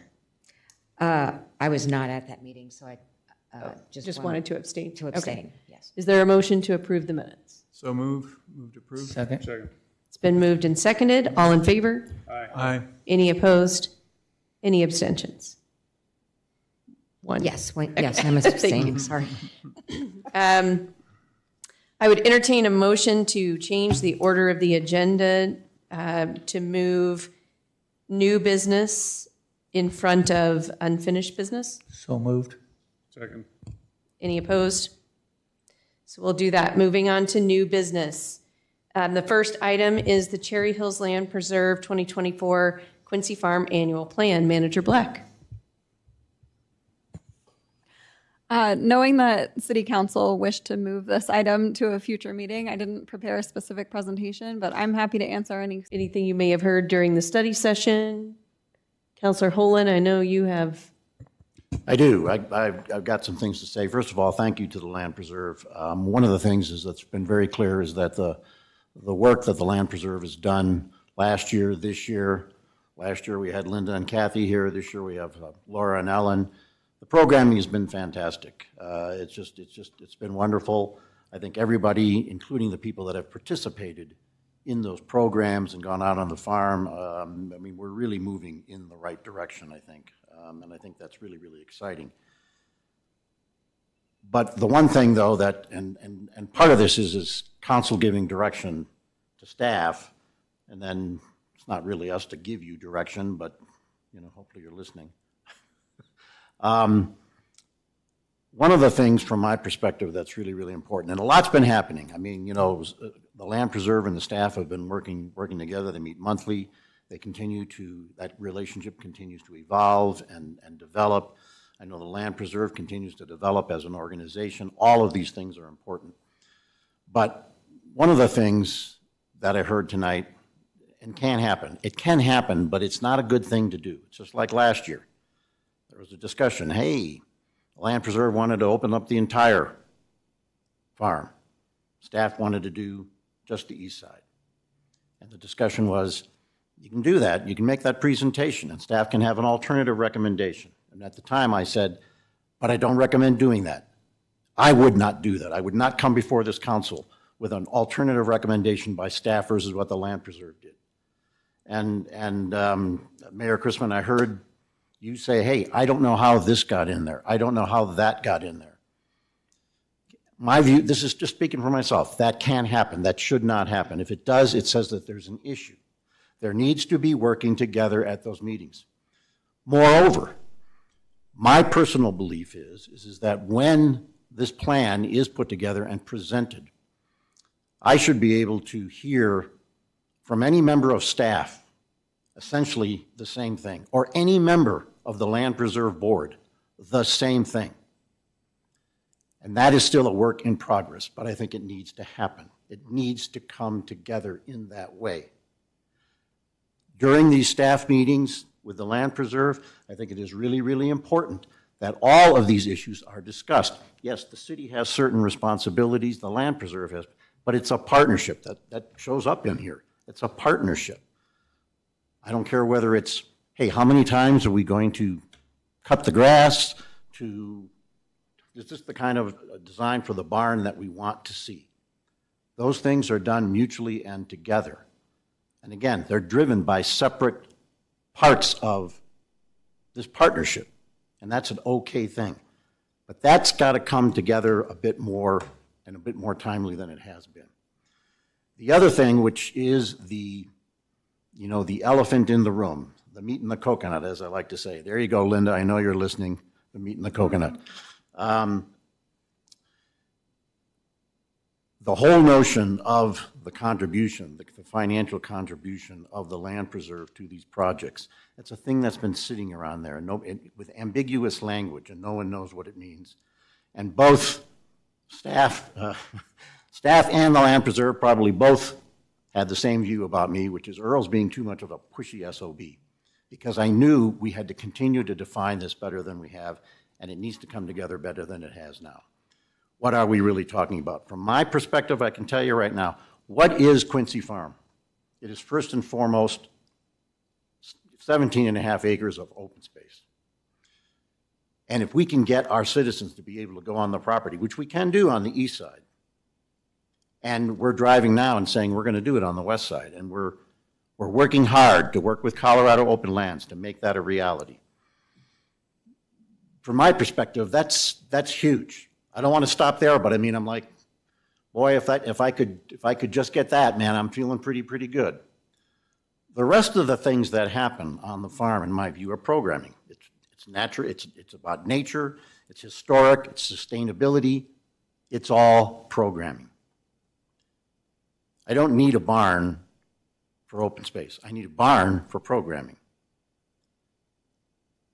That is, in my mind, driven by programming, as opposed to, well, we're going to redo the barn and, we're going to put up, I'm using this, sort of facetiously, but hey, we're going to have a whiteboard over here and blah, blah, blah. And, that's really what we're using for programming.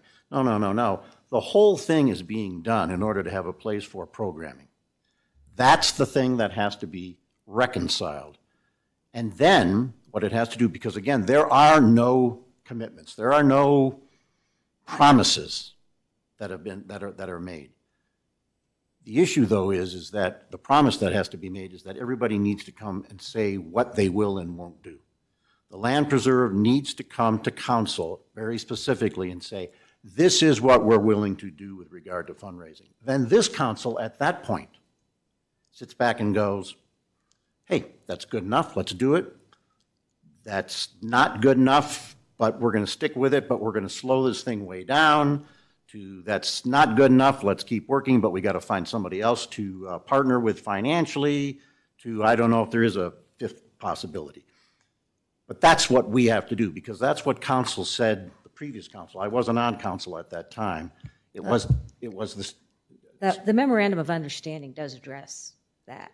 I know it does. And it says the city will protect and maintain the land and its structures consistent with the terms and conditions of the conservation easement. I don't know that, and earlier it says that the land preserve will contribute to, I think it said, capital projects as agreed in support of the annual plan. So, that's right. So I don't think you can say, because we do programming in the barn, that means the land preserve has to fund the capital improvement of the barn. Okay, well, and that's good. I mean, that's an opinion. There's another opinion. At some point, this council is going to come together and say policy, as it did the last council, which I wasn't on, that basically said, when it started the whole thing with Natalie Anderson and then evolved to the land preserve, which was the city did not believe it had the financial wherewithal to be able to do this on its own. That was the position of council. A resolution wasn't passed, but that was the position of council. Council can change that. This council can change that and go, no, we don't like that position anymore. We're changing it. And the thrust is, and you're absolutely right, we have to maintain those buildings per the conservation easement. They don't need to be restored. I mean, the reason they'd be restored is because you want to do something with them. And that's probably through programming. I mean, in other words, that's, we want to have a historic, we want to do things with it at that point in time.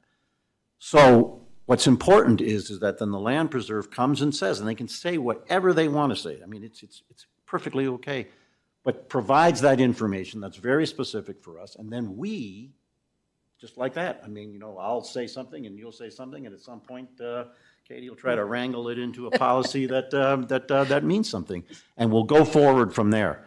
But it really is the thing that's been sitting there, and everybody's been uncomfortable with it. We've got to now say, hey, we got to bring it together. We got to land this plane and figure out where we are. And so I think we're on this path, which is my sense is staff and the land preserve are going to get together here over the course of the next month, 6 weeks, whatever. They're going to continue to look at that plan, revise. There'll be some additional information that comes that allows us to basically reflect on that and go from there. And again, I know this sounds, it's like, hey, Earl's bringing the heat here a little bit. It doesn't take away at all from the wonderful things that have been done by staff and by the land preserve, and that's going on at Quincy Farms, and the people that have gone there and enjoyed it and continue to enjoy it, and the huge success that I know that the event a week from Friday is going to be. I mean, it doesn't take away from any of that, but what it does say is we're at that point kind of where, we got to put a couple of stakes in the ground so we know what we're talking about. And then people can make decisions. And I add to that and say that it's everybody needs to put the stakes in the ground. Right. And I think that this is a new council. There were discussions that have been had in the past. For my part, what I always said about Quincy Farm was there was a lot of conversation. The city can't afford it. They can't afford it. We can't afford it. And my response was always, we can't afford what? What is it? Can we afford to completely renovate every single building on the property and make it like it was in 1810, by, next year? No, we can't afford that. Can we afford to mow the grass and keep the buildings in presentable shape from the exterior? Yes, we probably can afford that. And there's an enormous spectrum in between. Right. But I would agree that my perspective was always that, we can and have been supporting the general maintenance of the property. I was super impressed by the things that have gone on there in this past year and the repairs. I won't call them improvements, just because it's a loaded word, but the repairs and the maintenance that have gone on the property. I was delighted that we were able to really step it up over this past year within a reasonable financial commitment from the city and the land preserve. But I know that in order to take on, I'll be very honest and say that when I saw $600,000 in next year's budget from the city, I was surprised and a little taken aback and needed some time to kind of think through that. I think, Laura, you made some good points. The picture is potentially different right now, but there is a proposition on the ballot in November. We don't know what kind of revenue picture we'll definitely be looking at for the next year. So we don't know that, we can't guarantee that we have that kind of money to commit to this project in 1 year. And this was the kind of project that in my mind, and so for my own part, I'm realizing that I have some unspoken expectations, and I can't expect anyone else on council or the land preserve to read my mind. So we all need the opportunity to just say it. My vision was always that these kinds of large capital projects would be the types of things that we would look for grant money, look for significant donations. Those were the kinds of, this was exactly what I envisioned we would get help doing. And if we can't get help, then maybe we don't do it right now. Maybe we do it next year or 5 years when we can get that help. So I wanted to put, my vision and what had been floating around in my head unspoken on the table. I am delighted with the direction that Quincy Farm is moving in. I'm delighted with the work that we're doing to get access to the west side. I agree that that's very important. And I think that, as I said, I believe the council really needs to have a conversation about how $1 million expenditure in 1 year towards Quincy Farm, which is a, 800% increase or whatever that is, how that fits, if it fits, into our overall budget for the year. And so that is what I hope we'll be able to do when we have our budget discussions and as the numbers get refined a little bit more, we'll know exactly what we're talking about. other people have any unspoken beliefs that? Oh, yeah, turn your mic on. Thank you. I know I saw in here, I thought I saw in here something that said the money that you had raised at the beginning of the year for Quincy Farm, was that a number that I saw in here? Sorry, could you come to the microphone thing? Sorry, it's all on the record. The 125,000 that we raised at the end of last year, trickling into this year, is that Okay. what you're? And that's awesome. As a first year, scrambling, I wasn't around, but from what I hear, it was, let's write a letter and let's get it out there. And so that was, in all of our opinions, quite a successful foray into that fundraising. And I know you've got the barn party coming up. Yes. So these are funds raised for Quincy Farm? Correct. And in the MOU, which was attached, it says that those funds need to be put in a dedicated account. Have we done that? Or have you set that up? If not, we need to get that set up. Yeah, and I can talk to Janie about that. She's, I believe it's separated out. Yes, I do think that's the case, but I'll take a note. Okay, that's fine. I just wanted to check on that. Yep. Thanks. Well, again, though, that's the thing there, though, it's in the MOU, which is non-binding. Okay, that's what I'm saying is that we've got stuff that's floating over the landscape. There's no commitments here at the end of the day, and it's okay. But that you're hearing one council person saying, I used to say, where are you with regard to putting in the contract? Now I'm just saying, hey, forget that. But you need to tell me what you're going to do and commit to do going forward. Because then I'm going to talk with my fellow members. I'm just speaking for me. That's what I want. But the MOU says, here are the things we're going to do. And until somebody terminates it, it's binding till somebody terminates it. It's an understanding. I'm trying to be reasonable here, all right? I mean, the thrust is that there is no, in my view, there is no feet to the fire here type of thing. I don't believe that. Because we have to get to the point and go. We need to enter into an agreement for that. Exactly, and because we've been ooching along, this thing's been like, we all know that Quincy Farms has been this thing sitting there. And then we got to this point, we're doing this with the land preserve, it's evolving, the land preserve is evolving, staff's been doing an amazing job, the response that Emily put, talk about herding cats. I mean, that expression never applied to anything like putting together that response thing to Colorado Open Lands. A lot of good stuff is happening. But we got to come down now and just say, I mean, you could say that, hey, we're going to do what the MOU says, and we're going to firm it up. Or, well, we really don't like what that says. That's what I want to know. What are we going to do? And then we're going to go with it. And we're going to firm it up. Yeah, in the past, the land preserve was very eager to have an agreement with the city, but the city wasn't willing to go there, or council wasn't, to be fair. So I think if that's something we want to direct staff, I'm assuming, if that's something we want to direct staff and the land preserve to bring us an agreement. Right. Although that, to be honest and to be fair, the land preserve, I've been pushing that as a land preserve member that was attending those meetings, and then as a council member, sort of as an adjunct type of a thing. And in the last or the previous meeting was like, maybe we can push that off. Both parties, both staff and the land preserve said, let's just push it off. We're doing well together on our own. This will evolve. I said, fine. I was just using that almost the contract as a euphemism to define these things that I've been talking about as a tool to get there.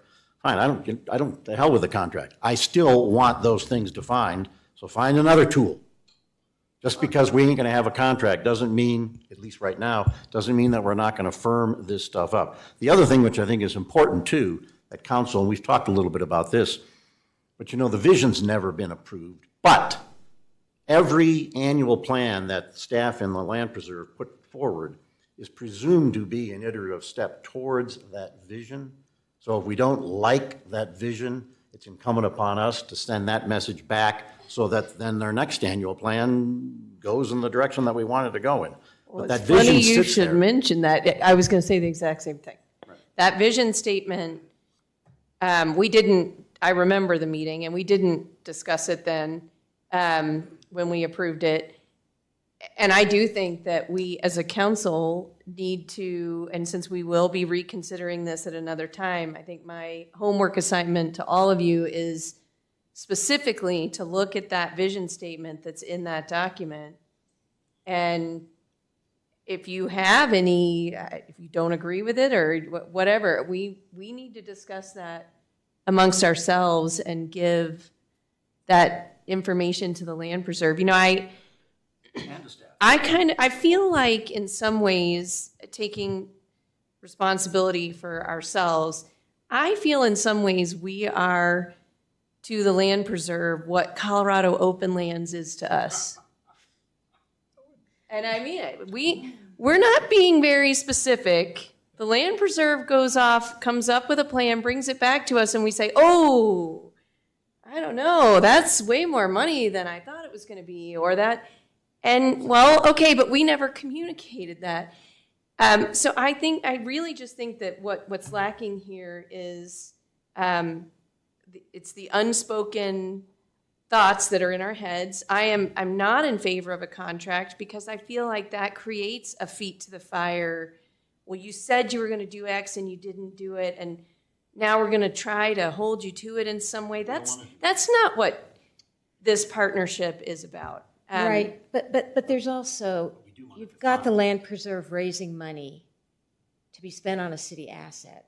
Yes. And there has to be accountability for that. Yes. And Yes. a contract is a way to do it. I don't mean it in a mean or overbearing way. It's just, let's lay out what the understandings are and you know, maybe the MOU does work for now. But my concern is, you know, it's a third party raising these funds with the best of intentions, but they're raising it for a city project that we have responsibility for. So there's, you know, that's the issue I'm concerned about. That's all. Are there other, Rob, you looked like you had something to say. Quick comment is that, you know, when I ran last fall, one of the things that I spoke about with most of the people that I was able to meet with was, you know, there was clear support for the idea of keeping the farm. There was clear support for getting people on and getting it used. One of the things that I made a commitment to do was to make a very full-scale evaluation sort of money and, you know, whether it's not paying into South Suburban anymore, looking at the balance of the park fund, that I didn't necessarily agree with prior councils or part of prior council's determination that A, the city was in financial difficulty, and B, that Quincy Farm was unaffordable. And to the contrary, that I thought that there were lots of funds that were available for Quincy Farm. It was that we wanted to do the right thing at the right time and in the right sequence. Not everything comes instantly, but you know, I think we have partnered with the land preserve and have to allow them to have the freedom to present what can be costly things because, I mean, I'll confirm it when we go into our budget process a little bit more through the fall, but I think I'm a believer that there's a fair amount of funds available for Quincy Farm. And, you know, I think the citizens have made it pretty clear that this is a pretty important spend for us. Is it more expensive, you know, than 9 other important items that are on our list every time? I don't know yet. I mean, we'll have to get to that prioritization. But given the level of funding in the Parks Fund, I believe Quincy Farm is, if you own it and you believe in it, you ought to pay for it. Not to dismiss you all on the land preserve from doing your responsibility to raise funds, but I do think there is a strong commitment that we have to stand behind our own property. Randy, do you have any thoughts? No, I'm okay. Thank you. Can I just say one thing to what Rob said, though? And I think that's legitimate, what you just said. That's one of the prongs I outlined. This council can sit back and go, Yeah, that's what we want to do, and we're going to go do that. But that's not where we were, and again, the world may have changed, but the point is the world changed, but the understandings still remain. And we've got to clarify the understandings, express our views, and then come together and provide direction to staff, expenditure and allocation of resources, and direction to land preserve. And that's all I want to see happen. All right, now that sparked a thought from Randy. Yeah, I think, if I were going to just general reactions, I tend to come from a little more of a commercial real estate transaction where, it's our building, it's our property.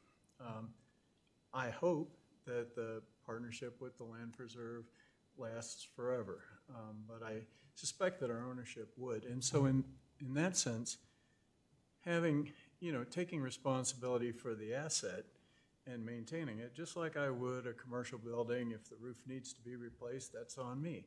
Now, if the place needs to be swept up, cleaned up, pay utility bills, all the rest of that stuff, that's on the tenant. Same with property tax increase, and yada, yada, yada. So I kind of get the operation versus the asset split, and I think that makes some sense to me. And I also agree with Katie that, the whole thing was kind of emotionally charged before.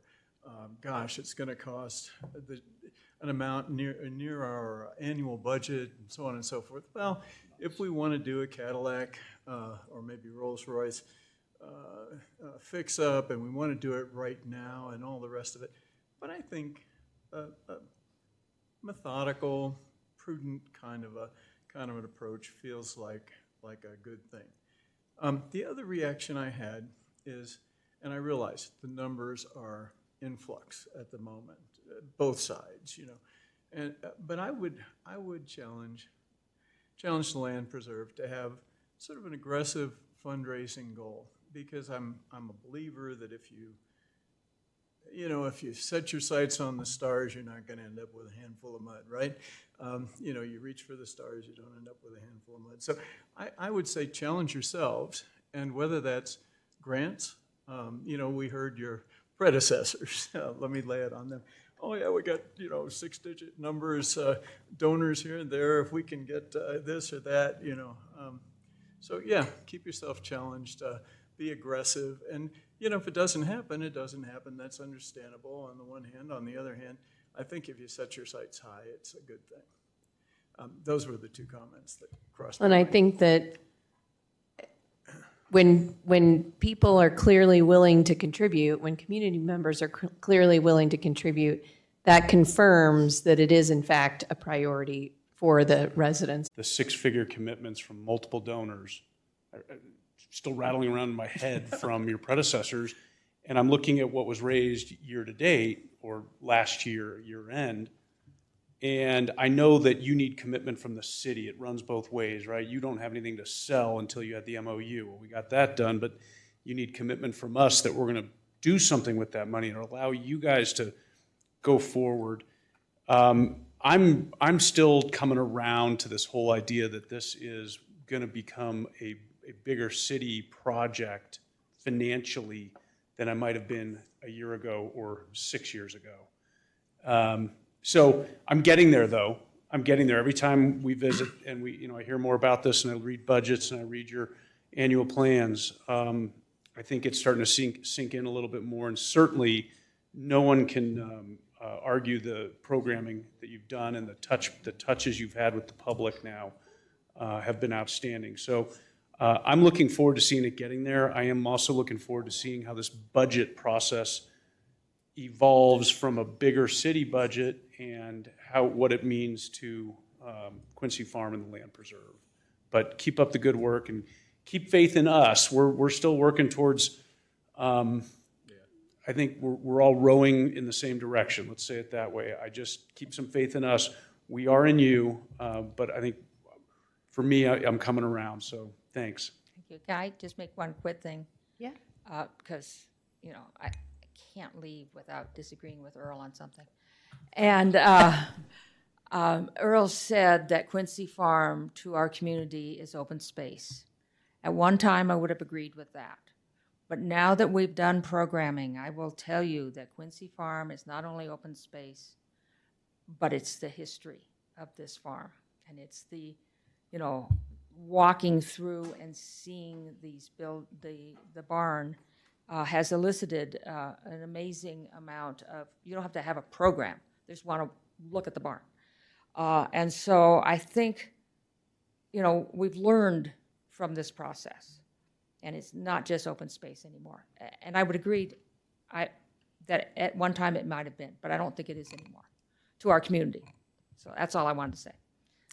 Counselor McGuire, do you have any other thoughts? No? Okay.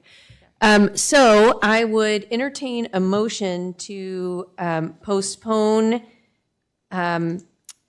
this item until November 7th. I move we continue item 9, new business 9A, until, what date would you like? November 7th. November 7th. Second. It's been moved and seconded. All in favor? Aye. Oh, wait, there's a question, sorry, discussion. Sorry, why till November, not October? Did I miss? Well, the budget meeting is October 10th, and we only have one meeting. Okay. So Aye. this is the meeting. Okay, so that was all in favor, everyone in favor. Any opposed? No. And please remember that your assignment for that meeting is to review, in particular, the vision statement and come prepared to address any thoughts you might have about that. Mayor If Brown. we could maybe. And just for the record, that vision statement, I still stand in favor of, written by Harold. If we could maybe get staff to include that task in our agenda item for maybe the meeting prior, to put it in our minds, start working on, that'd be appreciated. Okay. Yes. So to make sure that I am able to bring all of the information that will help council make the decision on November 7th, something that we did a little bit differently this year that I think might have thrown everybody off a little bit was last year when we presented the annual plan, the budget for the annual plan did not include regular city maintenance. We had that separated out. That was only in the city budget discussion. It did not appear in the in the annual plan discussion or in the annual plan budget. This year we did combine them because there's so much potential spending at Quincy Farm. We wanted to make sure to give council the full picture of that. If it would be less confusing, I could split those out again for No, November I don't think it's 7th, confusing. but- I think $675,000 is just a lot of money. So I don't think I don't want to speak for everyone, but I don't think people No, generally. I think, and in fact, I'll take responsibility, because both Emily and Jim Thorson asked me, and I said, I'm sure council would like to be able to see what is it we're spending on Quincy Farm in total. And so therefore, put it all together so we can see it. And I still think that at the end of the day, hopefully I said the right thing. So let me clarify the schedule. The October 10th is the budget study session, right?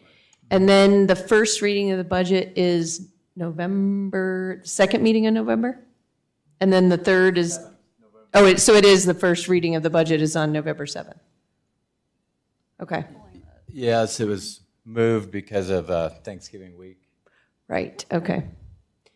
So yes, that will be the first reading, but since we'll have the October 10th meeting, we'll have the study session on the budget where we can look at all of this in the context of the larger budget. First, and then second reading is the one meeting in December, right? Okay. So since we moved the entire new business section in front of old business, we're now going to proceed to item 9B, which is Resolution 34, Series 2023, approving an electronic packet policy. Good evening, Mayor and members of City Council. We have been working for most of the year on getting electronic packets up and running, and I hope everyone's not having too hard a time for our first meeting with everyone using the tablets. As part of that process, we've put together an electronic packets policy, working with City Attorney and our IT consultants, to maintain flexibility as we figure out this new format. A couple of items are not included in the policy, but we are planning on, anytime we have large plat maps, the 11 by 17, printing those out, at least for anyone that wants them. And council members may still request a paper copy of the packet, but we're asking that they pick those up themselves at City Hall in order to relieve the police department from any delivering duties. And any other questions, we'd be happy to answer, but that's what we're looking at. Okay, question? Not so much a question, but this is the time for comments, right? And I noticed one of the things that's in the resolution as well as in the policy talks about it's for efficiency purposes. And I wanted to clarify what that is. I'm presuming that that's efficiency for staff, which is okay, because I do not believe it is more efficient for council. In fact, I believe it is less efficient. I'm stating that for the record. This is much more cumbersome, and I've got some suggestions that I want to be able to get done. You need to speak for yourself on that, though. That's I am. Okay, you said it's more difficult. I said for I council. am. I mean, You're saying it was more difficult for council, but you mean for yourself, that's a great point. and perhaps more people on council. Yeah. I like it. I thought it was great. Okay, because one of the things is like, I'm literally, you see me going, I think with some changes, IT changes, I think it could be. One of which is to be able to just literally go, I want to go back to the 10th page, and I don't want to have to do this. Yeah. That's a freaking nightmare.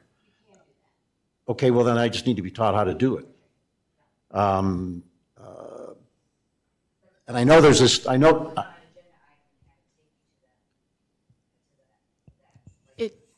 It should, so that's maybe something that I did wrong with this packet. I did try to have the agenda items linked to that. Yeah, I couldn't make that work. To that memo, so. I tried to. Yeah. It's not working? It didn't work on. Oh, okay. So my apologies. That is the intention, but clearly we must have got a good software. have a few. It works fine for me, Laura, so good job. I think everything's great. Anyway, so again, I'm just speaking for myself. That's just me. You're right. That's what I think at the end of the day. But you remember, I think when I first reported, was one of the test cases doing this. I think it's going to take half a dozen meetings of actually hammering through the packet for a couple hours before the meeting, learning and reading what's in the packet, and then working on making notes embedded into the packet, and then being able to access those notes when that agenda item comes up. And all those things take a little bit of time and getting used to. And I'm still flipping around through our web-based file versus our GoodNotes, where I've got my actual notes put in there. Then I'm flipping to my notes, which I'm hand-taking notes instead of, I'm still bringing a notepad, but I'm getting there. And it's getting a little bit easier each time. So I would ask you to stick with it for maybe a half a dozen times. Oh, I am. I'm sticking with it, but it's like, and that's the thing, which I'm like, I think Al said this, is like, look at this. You can't. I'm an old guy. I just turned a septuagenarian or whatever the hell it is. That don't work. And this typing and making these notes, that ain't working. So I need to just sit back and do this, and basically, hey, 9A, here's what I'd be writing down on this one, blah, blah, blah, and then I'm looking around for the notes when it's time to look at the And that works too. And it does work, and it will get better, and it will, but I know it will never be as easy and straightforward as if I got that stuff there, and I just know exactly when I'm going to say something and when I'm not. And it's going to have, it has one of two impacts on me, one of which probably Dan likes, which is to go, I actually probably say less because I don't know where it is. Because the flip side is then I'll say more because I'm fumbling around. I don't know where I want to go. It might be good, and I don't know if we can do this or not, but if we were to sit down at lunch and just kind of, here's how I've learned how to do this, here's what I've learned that works for me, and just share. Love doing that. But can we do that? I think it's a great So long as we don't have more. Well, I think the important part, We can do that. We're not talking policy. We can do it. Say 3 or more members of council may be attending a work session. I think the important thing about the policy is that it says encouraged, right? I can, I speak for myself, and I say it every time that MIT is going to come ask for their degree back, but I can't run the meeting and be staring at an iPad and scrolling through, and like that's 1/4 the size of the print here, right? And so I will most likely continue to use paper. But you bring up another point that I wanted, which, and the policy does say that. It encourages council, but as near as I can read, the boards and commissions have to do this. And I'm worried about that. I mean, we from time to time have problems. I mean, again, everything in this city is a volunteer in terms of our councils and our boards and our commissions. And we want our people to be participating, and we encourage them, and we love it. I mean, that's what we want to do at the end of the day. I didn't know what the point was that councils encouraged, but commissioners have to do it. Where does it say that? Well, it does, but it just says they're not going to get an electronic device, and they'll be emailed. They're going to get packets via email and on the website. Kind of read only. Which I'm not even certain how they do that. So they go to the meetings, they're not going to be, is it going to show up on here? Onto your own device, or you could print it yourself. I recall having a conversation about this in the past. And I'll just say, generally speaking, I am in favor. It's a lot of paper, and if people I are am comfortable and prefer not to do the print, I think that's wonderful. But I do remember having the conversation about the cost of staff time to create the packets and make the copies and deliver them, et cetera. And I remember making this point at the time that, remember that every single person who serves either on council or on a board or commission is already a volunteer. Right. And to the extent that we can make that job more efficient for those volunteers, and whatever that means. If that means that you're more efficient on an iPad, great. If it means that you're more efficient with paper, I would feel terrible if I was expecting someone who's already volunteering his or her time to print 141 pages of materials. Moreover, have we asked our boards and commissioners about this yet? I mean, the one thing for certain I don't think we should do is I don't think we should pass this resolution without knowing the impact it's going to have on them. Well, Do you think? in that vein, I would suggest that we just amend on page 1, 3A2, just like we say council members may request paper packets. Just say boards, commissions, and committee members may request paper packets. And I think they have to come and pick them up, right? But To provide some context for council, the Art Commission has been fully electronic for a few years now. I think and- since its inception, actually. Yeah. And the Parks Commission recently decided unanimously to switch to electronic, partially in the context of a lot of discussion about trees and Quincy and Franklin to be eco-friendly. But so far, both of those commissions are successfly fully electronic. And sorry. I have a question. Earl made a point, and I'd like to hear direct. Are you guys finding that it's saving you a fair amount of time, and is there a lot of benefit on the staff side of this? From my own perspective, I struggle with connectivity. I read the thing on my PC because big screen, did a read only and the notes, but we'll get the bugs worked out, and I'll get myself more facile with the navigation and all of that. So I'm not so much worried about myself, but curious about what it looks like from the staff side of things. Usually I budget a day, the Wednesday, to print packets, and I had a lot of extra time last week. It was nice. And is that like just council? I mean, that doesn't consider the commissions, or is that? Oh, just council. I don't print the commission packets. That's other staff members. So Okay. That's just me. That's just council. So you still have to create the packet. Right, which but I would then do anyway. It's all the printing and then the delivery. The printing, collating, Yeah. And getting often- it, and that often- doesn't count the police department time delivering. Yeah. That's Yeah. just my time. And you have to factor in all the envelopes that never actually make their way back. Yeah.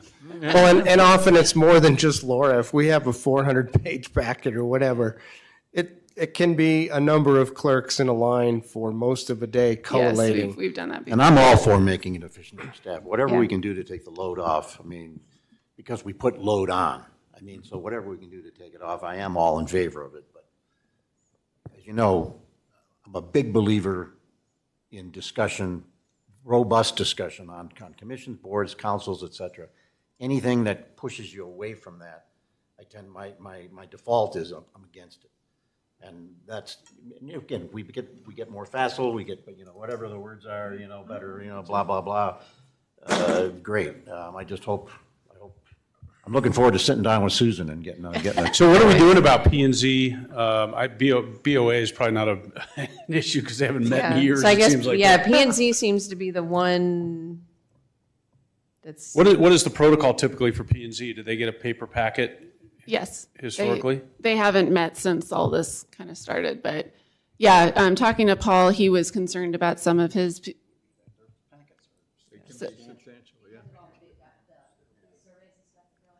Somewhat that the type of documents. So we softened the language in the policy to allow for situations where a commissioner really did preferred a paper packet. Yeah, okay. But yeah, we can further just, itemize that they may request. Maybe we should continue to learn and not mandate the commissions at this point. What do you think? Sorry, I missed that. What was? Oh, maybe we should continue down the learning curve and then come back and address commissions down the road rather than put them in a position where it's like, oh, wow, what's happening? I don't know, just a thought. Have we had, with the commissions that are electronic packets and we don't issue them a device, have there been connectivity issues? People bringing their own laptop and can't get on the network, or they can't, or whatever? Haven't experienced that. When I was doing, Emily has our commission now, but when I did, I would bring up the packet on the screens, and some people would have their own device or would have printed a couple items themselves, but mostly everyone was looking on the screen. Yeah, we haven't experienced issues. Folks can just hop on our public Wi-Fi if they haven't already downloaded it. And same as Laura, I'll usually pull up the packet and go through it in a more detailed way with both Parks Commission and Arts Commission. Okay. And can I just say about the policy, one reason we wanted to have this policy was because of the iPads, the devices that council has, and maybe splitting it between that and the board and commission question might be better, just because we do want to get some of the, rules, but just the format of the iPads on the books. Yeah. Well, I guess at this point, there are a few options. One, we could approve this policy as is, and since two of the boards and commissions are already doing it, just sort of assume that the other two can figure it out. So that's option one, is to approve this as is. Option two is to make a change to item 3A, number 2, that says that boards and commission and committee members can request a paper packet. And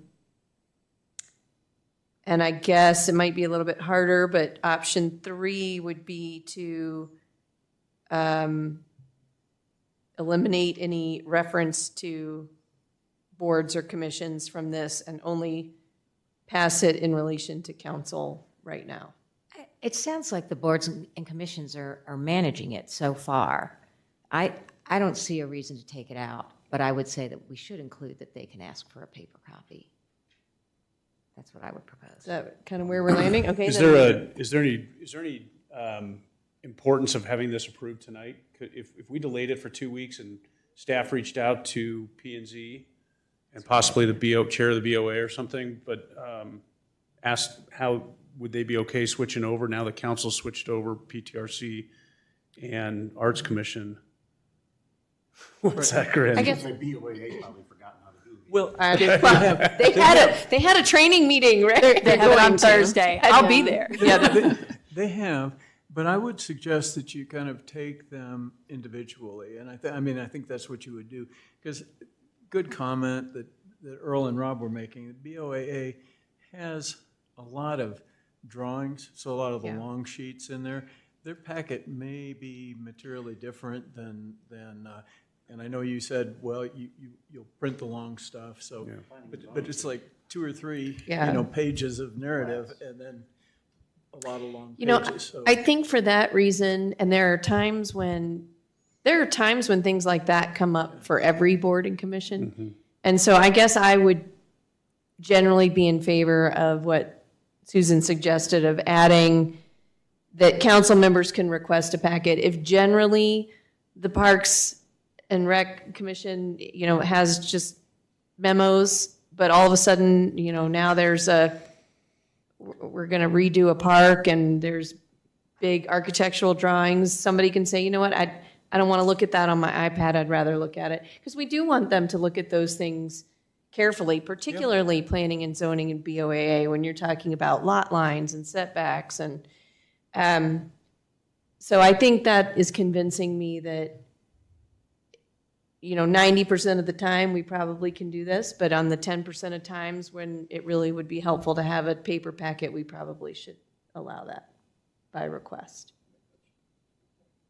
Okay with me. Just as an aside, one thing that, and this probably would make it worse for staff, so I'm not proposing it, but it's, the interesting thing in our packets, staff's always very, very good in terms of, hey, here's the staff memo, it's the meat and the coconut, that's the stuff we're gonna be talking about, that's the recommendation, that's this. And by the way, here's all the attachments, here's the ordinance, here's this, here's that, which is wonderful, you do it for our convenience. But at the end of the day, that's not really necessary. You can go look it up. Sometimes there's things that we don't have or whatever. You almost sit back and go, God, if I could just have the paper of the stuff my notes are never on the ordinance. They're always on this. They're on the staff memo. That's the stuff at the end of the day.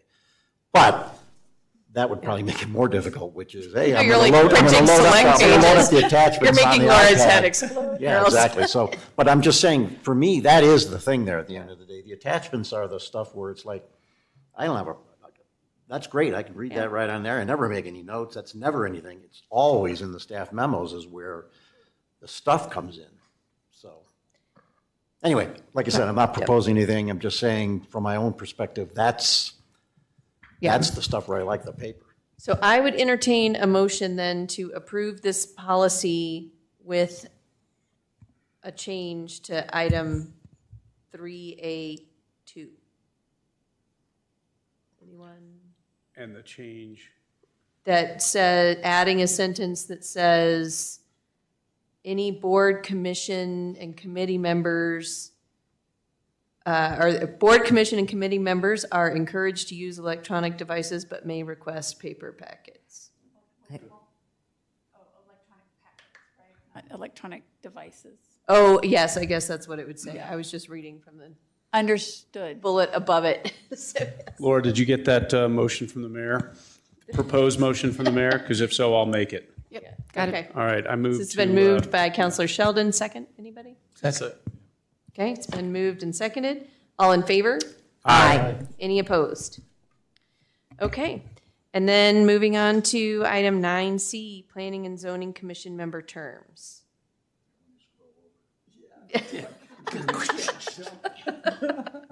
Let me scroll. Oh, wait, I've already scrolled. Here we go. That is Clerk Gillespie. Yep. Good evening again. We have 3 Planning and Zoning Commission terms that will end on September 19th. All 3 commissioners have indicated they do desire to be reappointed. Per the current policy, we have been tracking their attendance. Some of them, we needed to restate their commitment to attend meetings, and they have done so. And so we are seeking council direction to reappoint these 3 members. If that direction is given, we'll bring back a resolution for formal appointment at the next meeting. I'm good with these 3 people being reappointed. Well, I just want to, I'm going to make the same point that I make every single time, which is that we instituted this policy of you're automatically considered if you want to be for a second term, and then we trigger recruitment, which doesn't necessarily mean that you won't be reappointed. It just means that other people have an opportunity to apply. And I feel that that's important because I feel that that policy makes it the last few times that I have participated in interviews over the last year or so, we've always had more people than we could accept, and they were people who were interested in serving. And so, I think all of these people do a great job. I would be fine with them as well, but I do think that, I think we should put it out there that, and see if there's any interest. I agree.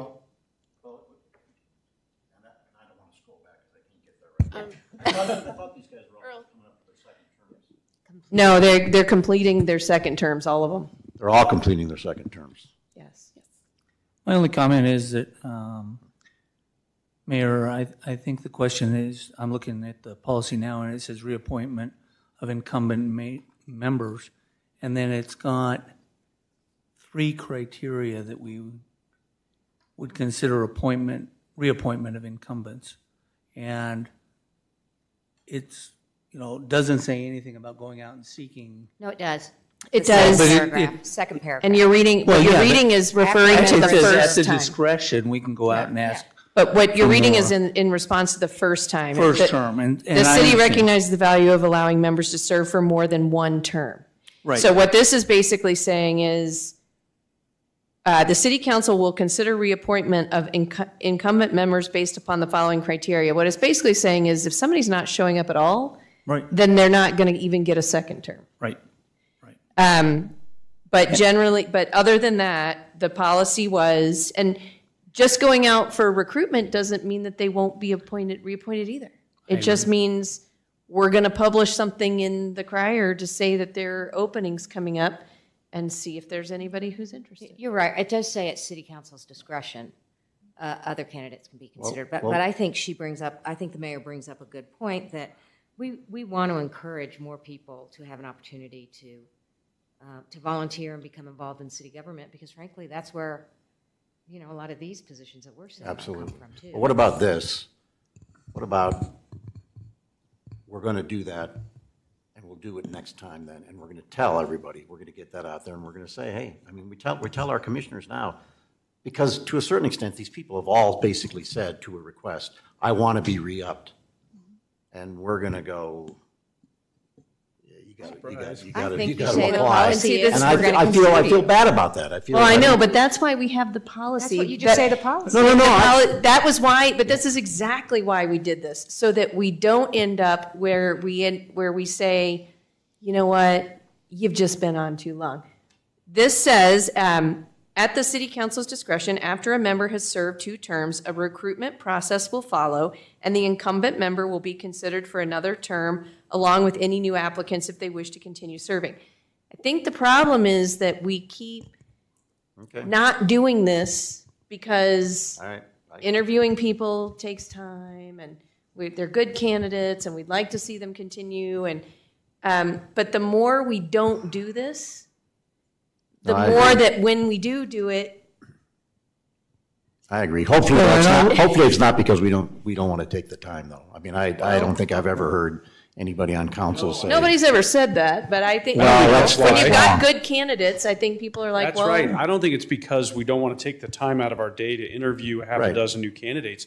I think it's because you're looking at these folks who have got good been people. giving to the city for so many years now, and they have a lot of good insight and history and knowledge, and to replace them with somebody new and train that person. That's, I think, it's a tough situation. You're wanting to recruit new people into the committees and commissions, but to what expense? Well, and I will go add that as a guy who served more than 2 terms on PTRC, I knew going into my more than second term that there was a chance that I would not be reappointed for this very provision. And I understood going in that there was something called a term limit. And it would only be extended at the goodwill of the council based on me basically doing good work. And I have no problem, because to eliminate and just say, look, if you want to continue on, you can continue on, is basically getting rid of the idea of term limits. It's also discouraging more people to come out and apply for and getting new blood onto the thing. So I have no problem going out and asking for more people and seeing if there's new interest. I do think that, those people, if we do like the incumbent candidate, the new applicant has a little bit of a higher road, only because the current person has some institutional knowledge that puts them higher on the learning. Well, I was about to But- contradict myself by saying that I also don't want to waste new people's time. If we're gonna, if we're gonna go through a whole recruitment process and really then just reappoint the 3 people, then maybe we shouldn't do it. Well, I don't know that I we don't do think that. I don't think that would be automatic. I think you'll never know until you do it. If we look at the incumbents, and let's say they've fallen below the attendance, the participation portion of it. I mean, it's not attendance, it's like, being a functional part of the group. Saying that they want to continue on basically shouldn't necessarily qualify them. That'd be the only qualifier for the job. This gives us a chance to review those kinds of issues. At the same time, I think there's positives for some, some experience that could offset other candidates. Where I was going, though, before that was to ask if we're going to be, usually there are 2 people that interview candidates. Those 2 people may or may not know the incumbents, and so should we treat them as new it was a regular candidate where they come in for an interview and meet with the 2 people, so that those 2 people that are making the recommendation to council have equal knowledge. I think you have to. It seemed to me like they would, but I thought I'd. So we're going to make the incumbents interview. Well, I don't know how, if I'm the person who's interviewing, how I can make a decision if I do not know all 3 people on that are up. So, Listen, yeah, if I you, think if we you, should. if you interview, I know these people, we all probably do. I do. If you interview any of these people and then you interview anyone else who's applied, you're going to choose these people because they know their business in this city. They know the role and the job, and they're going to say all the right things, and you're going to walk out of there and you're going to have no choice but to say that person's the most qualified. That's my opinion. It's a tough problem. I'm happy to be a person doing the interviews if we decide to move forward with interviewing people. I won't know who's. It'd be like the dating game. We'll put them on the other side of the cubicle wall. partition. There's different, I mean, again, I don't have it in front of me now, and I'm not scrolling back, but I mean, wasn't it 2 P and Zs, and wasn't it another? 3 P&Zs. Oh, it's all 3 P and Zs? Yeah. It's Lemaire, Lucas. Right. And I'm certainly happy to do it because I just came from P and Z. I'm happy to do it with you because I know every one of those people, which maybe that's a bad thing then, but I know how they perform. Okay, so like I said, I'm on the high school debate team. I argued both sides of this issue. Yeah. What are we thinking? Should we, do we think that these are just really strong candidates? Yeah, you and guys we have should just convinced move me. forward? I'm happy to do it. I mean, Okay. You've convinced me. And as I would Mr. Evers driving suggest it that over there's here a- to me, it's a policy, and the Earl Holden thing is if you have a policy, you do it. If you don't want to do it, don't have the freaking policy. Yeah, but the policy says council may. Right. That is discretion. But I think also if there are people who are interested, we become aware of that, and while we may say, we've decided this isn't the right fit, but we really would like to keep your name because we have other I think it just generates leads. Well, it does, but It we do does. that. Yeah, We you're do right. that. Laura's got her file. Yeah, you're right. Yeah. But yeah. I guess I'm also struggling with one other question that is concerning me. If there's an expectation out there, and we've kind of set that expectation, is this the right moment to implement a change? Or would we be better off saying, okay, to Dan's point, these are the strongest candidates we're going to find. that can work for us, and maybe we need to make ourselves more clear, more explicit with respect to the rest of the commissions, the rest of the appointments going forward, so that we have expectations aligned with our behavior. If I can just say that this was approved in 2018. So Yeah. I think Yeah. we have not been great about following it. But the only way we can get great about following it is to start following it. And that's why I'm saying every time we don't, then it makes this conversation harder because we didn't do it last time. So why are we doing it let's this do it. time, right? So Well, I guess, let me just jump in real quick and say that at the discretion of council provision there doesn't mean that you can't solicit applicants. It doesn't automatically commit you to an interview process. If you solicit applicants and all three of them come up in a way that you can say that the incumbents are clearly better than the applicants, you stop right there and then you don't do interviews and you reappoint these people. If one of the applicants looks great or one or more, then I do think you are committed towards an interview process. But it doesn't automatically, just by opening it, require you to go to an interview process. I'm looking to see, are we required to do interviews at all? No. So that's a really good point. We can put it out there and, actually, we did do P and Z appointments recently. Yeah. And there were more candidates than there were positions. And so, I think we should, okay, so what I'm hearing is, let's trigger the recruitment process and see if we get any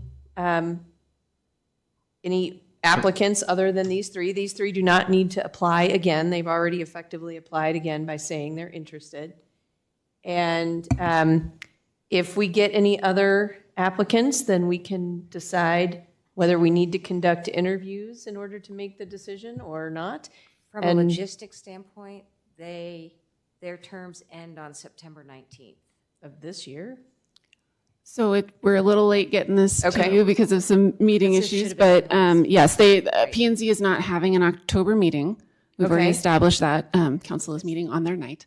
So if we don't get appointments or reappointments completed until November 7th council meeting, that's fine for, as far as P&Z meetings Okay. would be concerned. And to your point, Mayor, we do have 3 applicants that are within the 2-year timeframe that we keep applications and see if they want to be considered. Okay. So they would be included with any new applications that we would get from the crier posting. Okay. So let's move forward with publishing the opening, and we'll see if there's any interest. Yeah, I guess I won't be able to make it in the crier because it's, We could, we could put it in the October crier with a deadline in very shortly after the crier goes out to get Susan and Earl to review everything. We might be able to make it work with the. okay. But for sure, also on the website and all our ways of getting. Just on, I guess, Paul's not here, but Jay, maybe you know, I mean, there isn't anything coming up that P&Z needs to have a quorum in November. Not that I know of. I would have to check with Paul, but nothing's come across my desk referral-wise that would be something big in November. Because it would be not so Okay. good if we Yeah. deferred applicants because we don't have our stuff Yeah, together. no. Yeah. Okay. All right, so we've provided direction. We're going back to item 8A, unfinished business, which is the review of the accounting for the capital fund. Director Foreman. Good evening, Mayor and City Council. This is a follow-up item from the City Council retreat from earlier this year. And currently, the City Code, Section 4150, defines the capital fund and the revenues and expenditures for that fund. The revenues are outlined as 1 mil of property tax, plus the city's specific ownership tax, which are motor vehicle fees collected by the state. And the code also allows the council to adjust these revenues from time to time. So since that code adoption, the city's accounting for these revenues has changed, and property taxes are now almost 50-50 split between the general and the parks funds, and the specific ownership taxes received in the general fund. This fund, the capital fund, was first budgeted in 2011, and that budget ordinance included language that the capital fund's purpose be only for accounting for capital expenditures. And I think this is where it created a lot of confusion, because that ordinance really did not align to the municipal code. And so after that, for auditing and reporting purposes, the capital fund has been blended with the general fund. And so it's kind of like a sub-fund. So tonight's discussion is to receive some council direction on the accounting and budgeting and reporting of the capital fund. Staff supports the idea of a separate city capital fund for many reasons. It aids in long-term capital planning by providing stable, committed funding, and it provides clear delineation of the accounting, reporting, budgeting, and use of these funds. And it also communicates the long-term capital plan to the community. So a capital fund is a useful tool, and it supports strategic planning. So if supported tonight, I have an example of what this proposed special fund could look like if we decided to update the city code. And that would be for the purpose of accepting and spending revenues from grants, any dedicated revenue sources, and also transfers from the general fund. And that would be to fund the acquisition, construction, or improvements of capital assets per the city capital improvement program. So this definition would be a lot more general, not really specific to only one or two different revenue streams. And it also is more general on the expenditure side, in that the capital assets, the uses of those funds would be from the city's capital improvement program, which is updated annually. It is also recommended by staff that we have a new financial policy that council would review and could adopt by resolution. And that would support the capital improvement program, and also this proposed special fund would be the funding source for that capital improvement program. The financial policy would be basically the framework for the annual CIP. And I've got the policy elements on the screen here. This is from the Government Finance Officers Association. And we have a lot of other cities that have done these type of financial policies. So we don't have to reinvent the wheel, and I can work with the city manager and the public works director on a financial policy. So staff's recommendation is to work with staff and the city attorney to repeal and replace the capital fund code section. And if directed by council tonight, we could have the first reading on September 19th. All right. So thank you for that presentation. Anybody want to dive in with thoughts? I was about to say, Earl, I know you've got thoughts. I got some thoughts, but I've got a question though. So, and I didn't really understand it reading it, but capital improvement program as a defined term, that's just the narrative of what we're going to do. Hey, here, we're going to do this with storm sewers. This is Quincy Farm. These are all the things we need to do. That kind of describes our projects going forward, and then that translates into the line items on the budget where those dollars would be spent. That's right. Typically, the capital improvement program is over several years. It could be 5 years or 10 years, but it would be entity-wide for the whole city, and it would have projects, equipment, and infrastructure of the city, and a plan to replace those assets at some point in time. And usually it would also have the funding mechanism, like the funding source, the general fund or the Parks and Recreation Fund, or it could be the Water and Sewer Fund. So for example, the plan that we already have to replace streets every 7 years would be part of something like that. Yeah, and included in your packet, Exhibit B has a lot of definitions, and that's just an example, but that would be, I would propose that would be part of the policy, and it would be part of those elements here, the authority, the purpose, the scope, the definition. So what defines a capital asset that's going to be part of the CIP and then could be spent by the capital fund? And that makes some sense, and I agree with that. One thing, just as a small item, I think anytime we have a defined term, it should be a cap and should stay that way. If capital assets is a defined term, it's always capital C, capital A. I mean, I just think that should be for all of our policies. One thing I didn't completely understand, capital improvements, defined term, means the construction for the first time of any fixed facility, but then it goes on to say enhances, extends, expands, upgrades, or improves. I mean, that seems like that also includes maintenance. I mean, I was struggling with regard to, because then later on, I mean, major capital maintenance is a defined term, and that's clearly about maintenance. So that whole first time thing threw me off there a little bit. Is that really what we're talking about? Capital improvement is something that's new. It's not, you know, this City Hall was a capital improvement, but if we do anything to it, Yeah, it won't be a capital improvement. But if we replace the HVAC system, that's a capital improvement, but it's not a new facility. So it's still, Okay. yeah, that definition is. Yeah, because Usually it extends the useful life of that asset, and we could define it in the policy of 2 years, 3 years.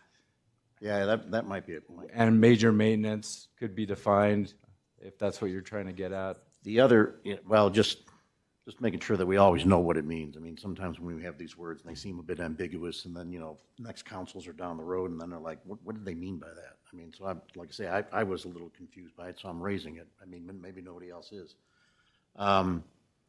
You know, and then in creation and purpose of the fund, the capital fund ending balance shall be committed. I don't even know what that word means, but I don't like it. And I know, I don't know what it means.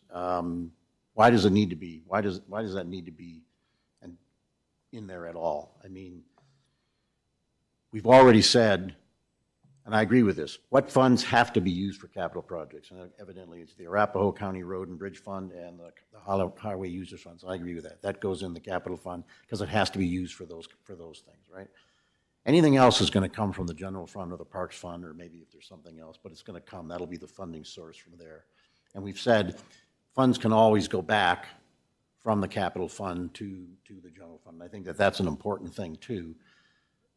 So what does this word committed mean? It's one of those weird governmental accounting terms, but I think we need to get rid of it. It's just like the Parks and Recreation Fund. Council added that fund, adopted that fund for the specific purpose of Parks and Recreation programs. And so those fund balances are committed. We are committed to utilize the funds in the Parks and Recreation Fund for Parks and Recreation, however defined, but we are committed to that.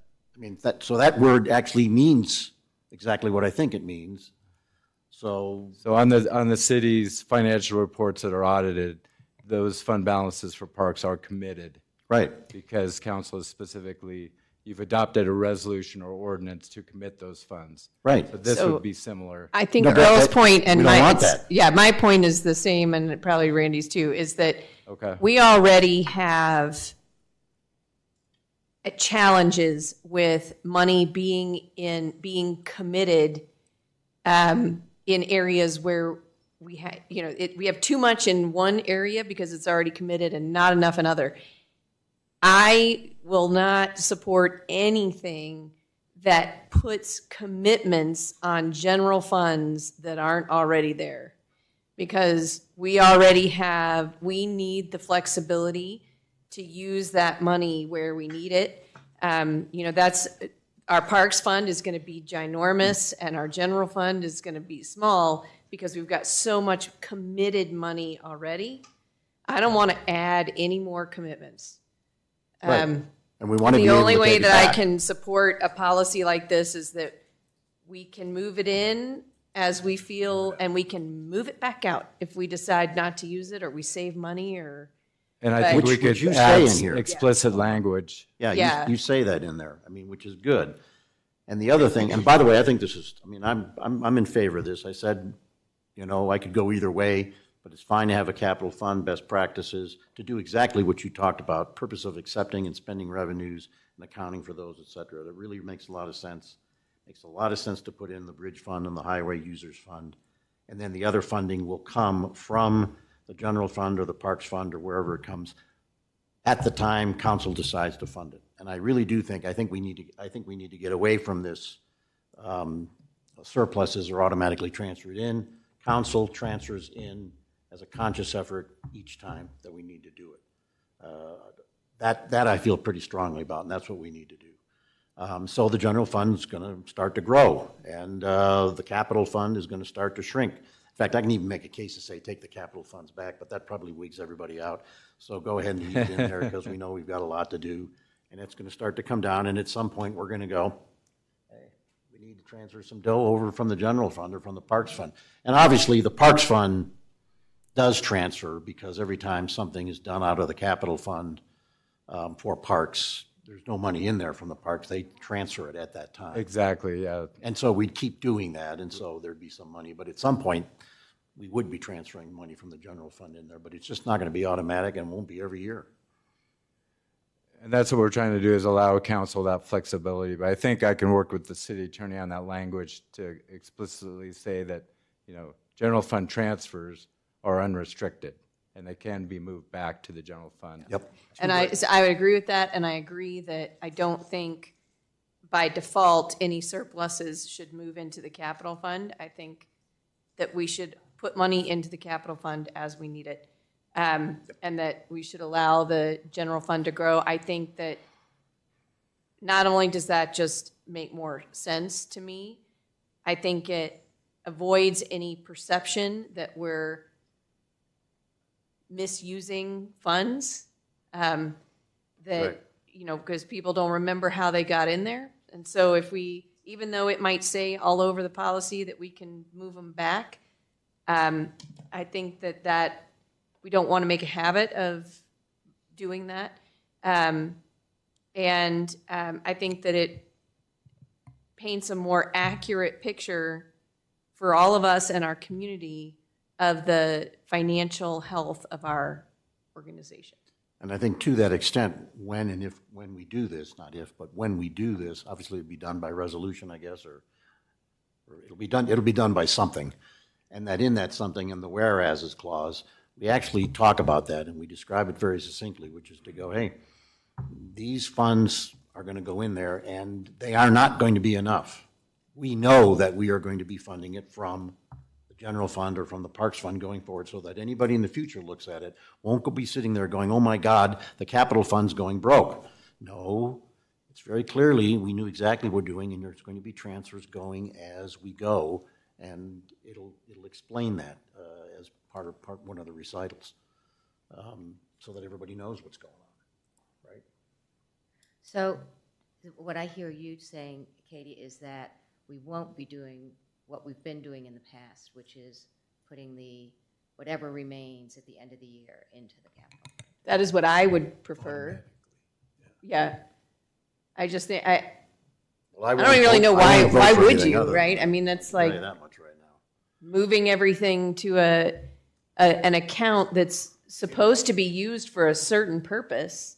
Why would you just randomly transfer a whole ton of money into there without any idea of what the uses for it are? Yep. It just, I don't know, it just Just something that yeah, happens. it just seems, it doesn't make a lot of sense to a lot of people, I guess. But Doug, are you telling us that it's considered best practices to do this? To have a capital fund, it'll Oh, be up not to to council put the to set the balance in, level. the ending balance. Like you can spend down the fund balance of capital fund all the way down to zero if council so chooses. Or when we talk about the reserves, maybe you have $1 million or $2 million or the next 3 years of, you know, replacing infrastructure, whatever you define that as. So this is just for setting up the fund, not proposing that the balances at the end of the year in the general fund go into the capital fund. That's just been the practice, yes, that's exactly right. And we're getting rid of I that. agree. And I the- think we ought to put money in based on what we expect expenditures to be over some defined period of time, and whether it's 10 years or whatever. But if there's not a rationale for it, I agree. I never understood that. Well, and I think that's, that's a great point, Susan. I mean, and at some point, like you said, you'd kind of said, hey, if it's over a defined period, over 5 years or 10, money would start going in there actually now if we had a 10-year capital project. I'm going to come back and go, we'll put it in when we need it. And then we'll have a debate, and then as a council, we'll talk about it, and the council will decide what it is. But that is one thing that's still left there, which is, okay, hey, we're not going to have an automatic transfer of surpluses. Council will put it in on some basis that council will determine going forward in the future. And, hopefully that'll be at some point reasonably soon in the future. And I know the city manager's proposed budget will not have that transfer automatically going to the capital fund, so. Good, that's, it's great to get that direction from council. right. All right. So I think that was just a direction item. Are there any other thoughts or comments on that? Okay. Good work, though. Yeah, thank you. All right, moving on to reports. I will keep it brief. We have our first meeting with our lobbyist and Greenwood Village and Centennial on Thursday to kind of get an update on what's been happening and where things stand and where we pick up. I've also met with Arapahoe County about, how that will proceed from their perspective as well. So that is moving along. Mayor, on that point, I mean, and I'm sure you've seen, I mean, there are literally articles every other day in the paper about various communities doing things for affordable housing. I mean, and it's every, and I don't know if if it helps or hurts. On the one hand, I say it helps because it's like going to Polis. You don't need to do anything. Look at what all these communities are doing. On the other side is like, okay, Cherry Hills, what are you doing? It's like, but it's like every other day there's a big article on it. Yes, no, I think it's, clearly an issue. And there's also, on the days that there aren't articles about affordable housing, there's articles about Denver and homelessness and what they're going to do. And so it is still very much in the forefront. The other thing that I just wanted to throw out was having a conversation with several people about Prop HH, which will be on the ballot in November. And what I was wondering whether council, we can't, lobby for or against an issue using city funds, but we can, if we wanted to, pass a resolution, right, either in support or in opposition. And I don't know whether council would be interested in that or not. So I just wanted to throw that out there. The reason I thought people might have an interest is that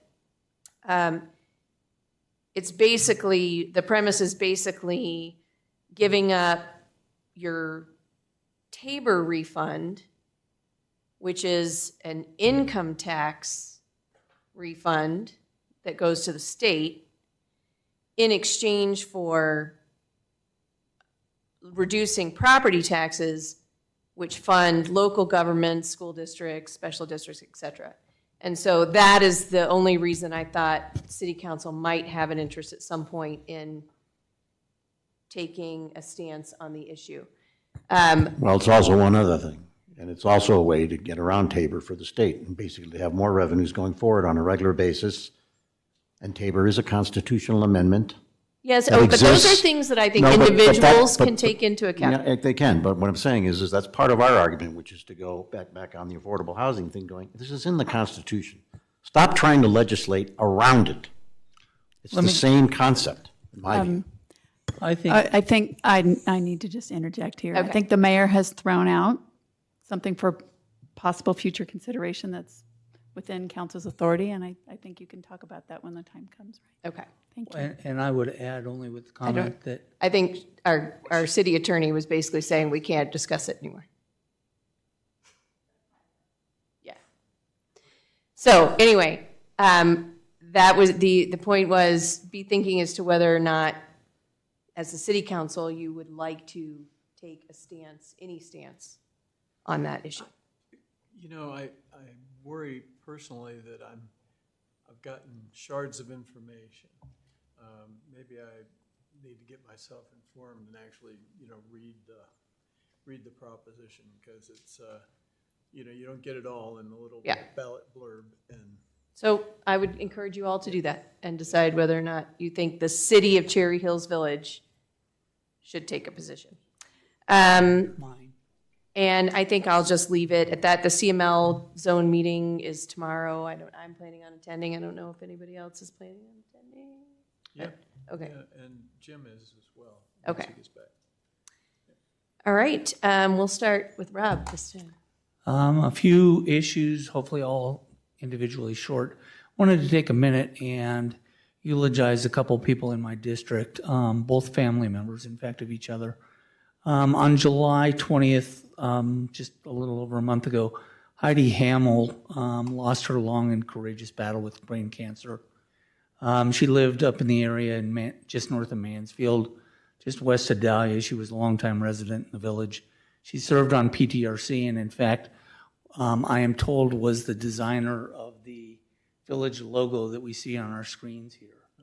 So she was very involved with the city. She was a nationally ranked equestrian, very active in open space, loved animals. Just a few months before her death, unfortunately, she lost her father, Jim Schmidt, who lived over off of Colorado Boulevard, just north of the canal. Obviously, losing two family members within just a period of months was an unfortunate occurrence. She's survived by her mom. She's a longtime village resident. Her husband, Michael, who she was married to for 26 years. Her brother, Eric, and his wife, Sheila, also village residents. So I didn't really get to know Heidi all that well. She lived right across the street from Laura Chrisman. Laura knew her very well. What I did know about her is that she was a wonderful human being. I met her dad when I was out campaigning. He was an interesting guy as well. They're both going to be missed, and I wanted to make sure that as longtime residents, we did take a moment to remember their contributions to our neighborhoods. Secondly, I wanted to mention I did attend Coffee with a Cop last week. We may hear a little bit more about it in your report coming up, Chief, but we had excellent discussion. I was especially happy that a majority of the members that attended, or the citizens that attended, were from our district that I represent. And one of the wonderful treats that we had as a result of that was we got to have a demonstration of the drone and learn a lot about the drone. And we learned a lot about what it is that Chief and current staff are doing to keep us all safe. And it was a very informative session. So to those who haven't attended one recently, I hope that everybody will attend one, and it's not just for council. It's very, very valuable for our fellow citizens in the village. Next, I wanted to mention the same way we discussed in the past, an issue at 4747 South Franklin about weeds and code enforcement policy. I've got one in my neighborhood as well that I know code enforcement's been working with for a while, and that's at 2 Middle Road. I've gotten an awful lot of calls from residents that it was an elderly person who had passed away in the home a number of months ago, so the property hadn't been cut the entire summer growth season, and it looks maybe almost as bad as 4747. The reason I mention it is I have scheduled a meeting, in fact, tomorrow morning, but I wanted to see if I can curbside counsel right at the end of our meeting tonight and just ask for a little bit. We want to go over sort of the methods that are available for enforcement. When I spoke with code enforcement officers, their comment was that in the few instances where we have somebody who is clearly recalcitrant or clearly unavailable, what methods does the city have, and can we strengthen our enforcement tools to move the process along faster. So I have sort of taken that upon myself to be able to report to you all and talk about what methods we may want to come up with, or if there's any changes that we might want to suggest to that policy and or provision. So I'll keep you posted. But next is, it's come to my attention, and I kind of knew this before, but there are at least a few roads within the village that aren't city roads, but are what I'll call private easements.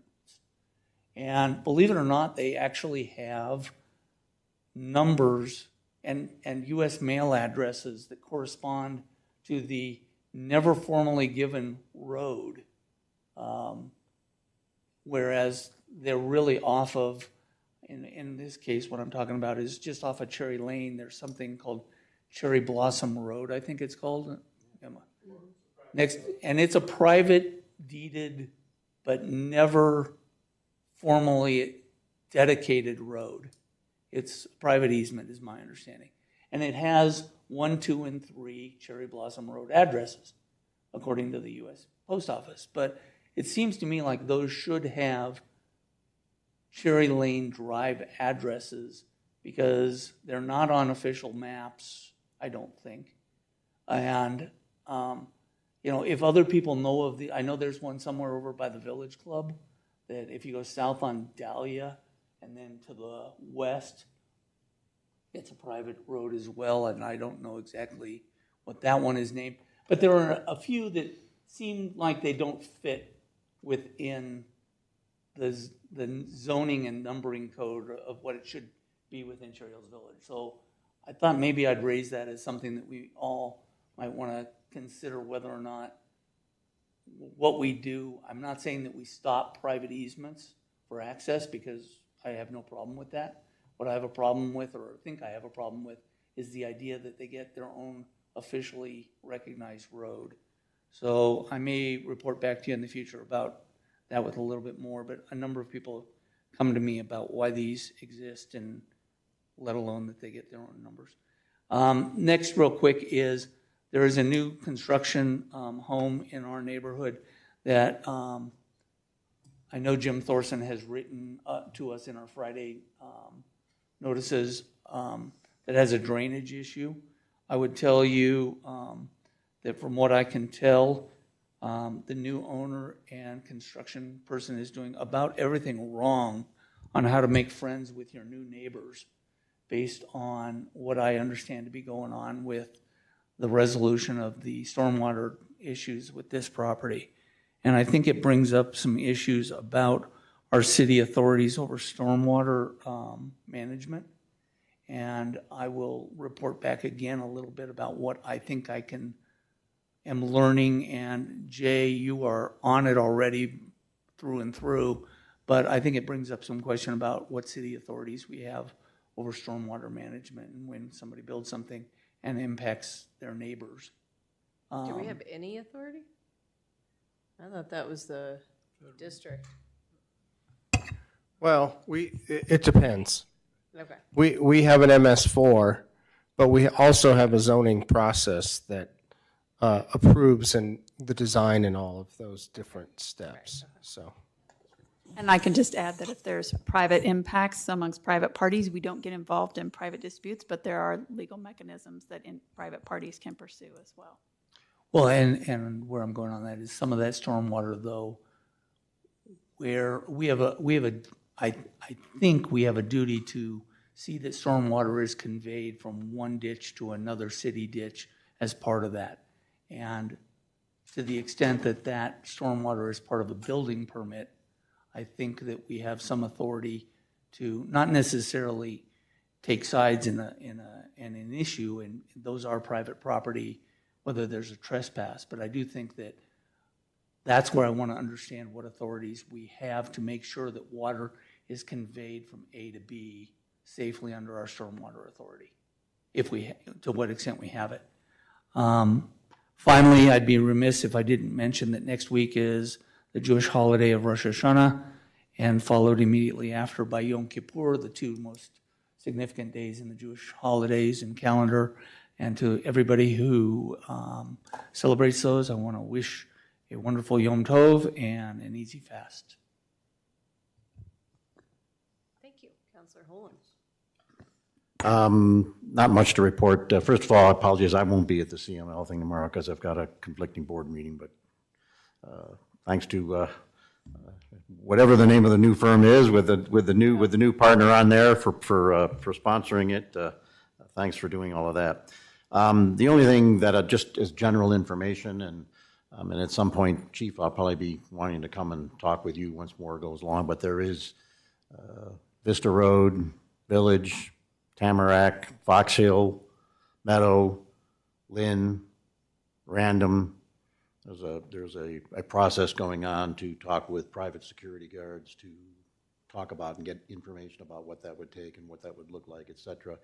I will say that it is a very reasonable and calm investigatory process, which I'm pleased to see. And then once that thing evolves a bit more in terms of that, then at some point there'll want to be a discussion with the chief and talk about what the implications of that may or may not be and what have you. But it is a very calm and reasoned process going on right now, which I'm pleased to see.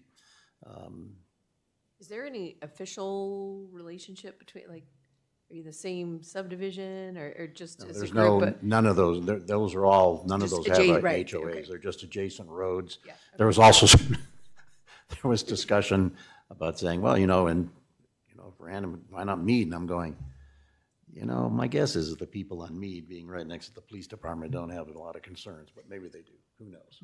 But I'm like going, it's like, but anyway, like I say, it's a calm, reasoned process going on, and hopefully it stays like that. So that's all I've got. Very little. We didn't have a DRCOG meeting since last council meeting, so nothing to report there. The HOA, Cherry Hills Farm HOA, did finally approve the Bellevue median and gave us notice in writing that they're committing the funds. So that's, I think, good news. That's all I have. All right. Counselor Sheldon. Thank you, Mayor. A couple things. Staff, good job on the HR Green report. I really enjoyed seeing some progress tonight, seeing that map with some perspective antenna on it. I think whether that's the location and the height and all that stuff, obviously we'll get all that figured out, but just seeing some progress and not Anyway. Real time. Yeah. That was Yeah, impressive. yeah, and I was a bit thrown off when I read the report in the back. I will tell you, there was, I don't know if you all heard it, those that were at the meeting that night, there was some pushback to the presentation. That everyone thought it was going to be more of a presentation. Do you guys all get that from residents? So maybe a learning lesson for next time we have either HR Green or anything like that again. I think we need to really understand what that expectation is and make sure our residents know what to expect as well, because I don't think Ken was expecting to get up and speak at all. He did, and he made his way through a little pitch about what we were doing, but it was not smooth by any means and not polished by any means, and it could have been done a little smoother and better, and I heard about it, and I think most of you who were there heard about it as Even well. though it was billed as an open house, it's still, people were expecting. They a wanted presentation. something. They wanted Yeah. to hear something as opposed to walking in and just seeing stuff. And I agree with you. It was absolutely advertised as an open house type of forum. So anyway, I got a resident who called me about drones hovering over their backyard in the wee hours, about 1 a.m. And they think it's the police department drone. They were out checking on their barn animals in Old Cherry Hills.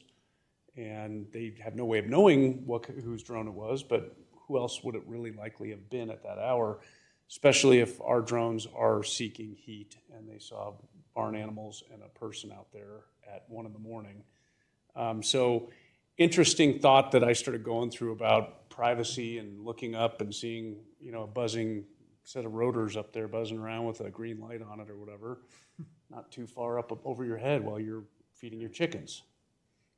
Not even looking for a comment on it, just stating something.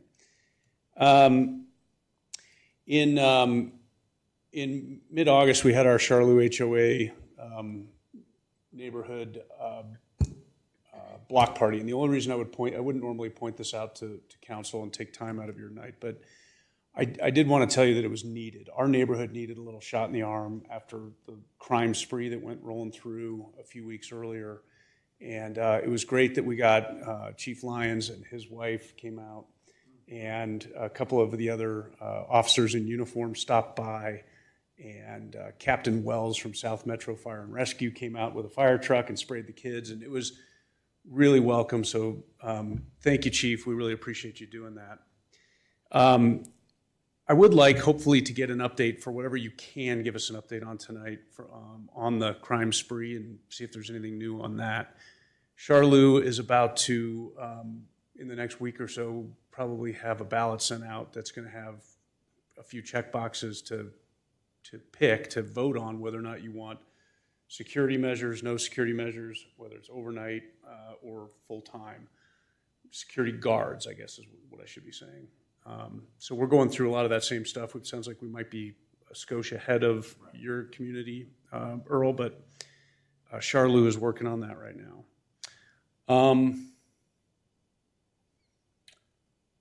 And then I think night at Quincy Farms coming up. I think I know some of us will not be available for that. It's next Friday. And then Dine on the High Line is on the week after that on Friday the 22nd. So hopefully we'll see you at that one. That's all. Thanks. And even if you aren't available, you can still make a donation. Just going to say that. So first, I wanted to thank Chief Lyons for the town hall that you did. I got, a few people who had funny comments, but for the most part, people were very impressed, felt much better knowing what was going on. I actually heard a lot of people say the drone idea was really a great idea. So it's funny, you get different perspectives on it. That the drone, having the drone out at night, and that it's heat seeks, and they can differentiate between someone feeding their horse or, a group of 3 people going car to car, But the people I talked to were very excited. I didn't mean to. No, the guy who mentioned it to me, he was not complaining whatsoever because he had heard that. I don't know if he was here or not, but he had heard about it. And so he just made the comment that I think the police department was watching me with the drone. I was out feeding my chickens or llamas. I thought he was upset by it, so I apologize. He was not upset. But I thought it was a great meeting, and I think just giving people information really kind of, I think, calmed down a lot of people. So I think that was great. I also think that it got so much coverage. Someone said to me, it's got so much coverage. I'm sure those people are thinking, well, let's not go back there. Those people really know what's going on now. And so I don't know whether that's true or not. But secondly, there is a house in my neighborhood on Martin Lane that has been under construction since May of 2019. The neighbors are frustrated, not that you don't want a dumpster and a porta potty and lots of dirt blowing around, on your street. This owner had his first permit, 2 extensions, second permit, which I think he's now on his first extension of that, has 1 more extension left on that before he has to get another permit. And I guess the issue is, how do we incentivize homeowners to complete projects in a timely manner? This person is doing all the work himself, supposedly, apparently.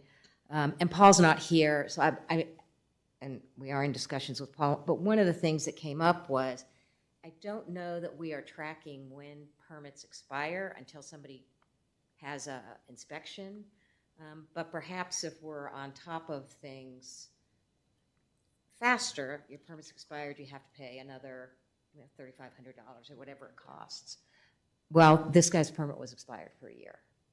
So, and I know we have a new system in place for, projects. So, but I'm going to talk to Paul about that and see. And I guess what I'm asking you guys is, can we think of other ways to incentivize homeowners? Should permits become more expensive as your project takes longer? And I know they're. We just had this conversation. Yeah. I mean, I was here when we talked about it one time, about how long do you get to complete, and it's as long as you're working on it, you're. Well, no, but it's the incentives about, well, at what point do you, does it make it take even longer, right? Like, at this point, what we really want to do is get them to finish. Yeah. So if you start making obstacles bigger and bigger and bigger and bigger, you're actually not speeding it up, right? If they run out of money, then it just stays that way until they have more money. So it's a really tricky Right, and I know there question. are legal issues around. Well, and didn't we, I What you can think we asked inflict. staff to, I think they were going to take it back, Paul was going to take it back and reflect on what changes might be made that we could consider to do exactly that, to encourage and push things along, I think. Yeah. So, so I'll follow up with him on that, but it's justifiably frustrating, so. And that is all I have. Awesome, thank Hey, you. one thing before you move to the staff, but given the fact that I guess the drone is operational now, it's moving, you're utilizing it. So where do we stand on revising our drone ordinance? Because we're in violation. I don't think so. The drone ordinance is under revision right Say again? The drone ordinance is under review and revision right now. Okay, yeah, Yep. because, that's, Okay. City manager, deputy city manager. I will start with Ms. Black. In 2 weeks, council will receive the 2024 proposed budget. So there are a lot of meaty components to it this year. So feel free to call me. I know we have kind of a tight window and the one study session, but please call me ahead of time if you have any questions. And I just want to thank staff for doing a wonderful job and all of the council liaisons. It's been very collaborative and a productive process, so thank you.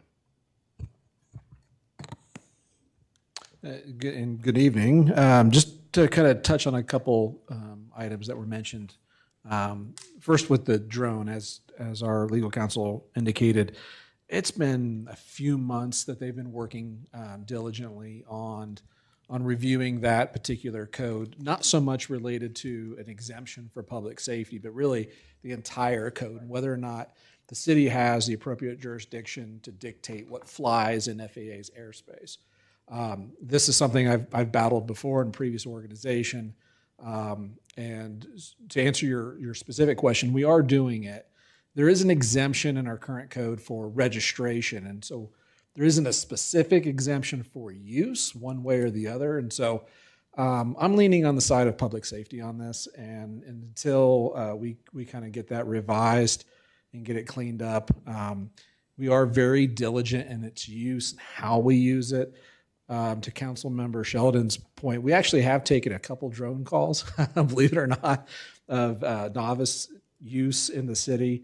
We have a few pilots that work the overnight shift, one on each side of the week, and we are flying around 400 feet and specifically for heat signatures, vehicles moving in neighborhoods in the middle of the night kind of thing, or people walking. We've been doing a flyover on the High Line and the bridle paths as often as we can. I would be remiss if I didn't mention that our poor newspaper delivery crew that moves around the city at night, they have come to know us quite well, as if they are moving at 3 a.m., they're getting stopped. So we are doing that. That has been at my direction, but I think the spirit of the code kind of outweighs the letter of it for now.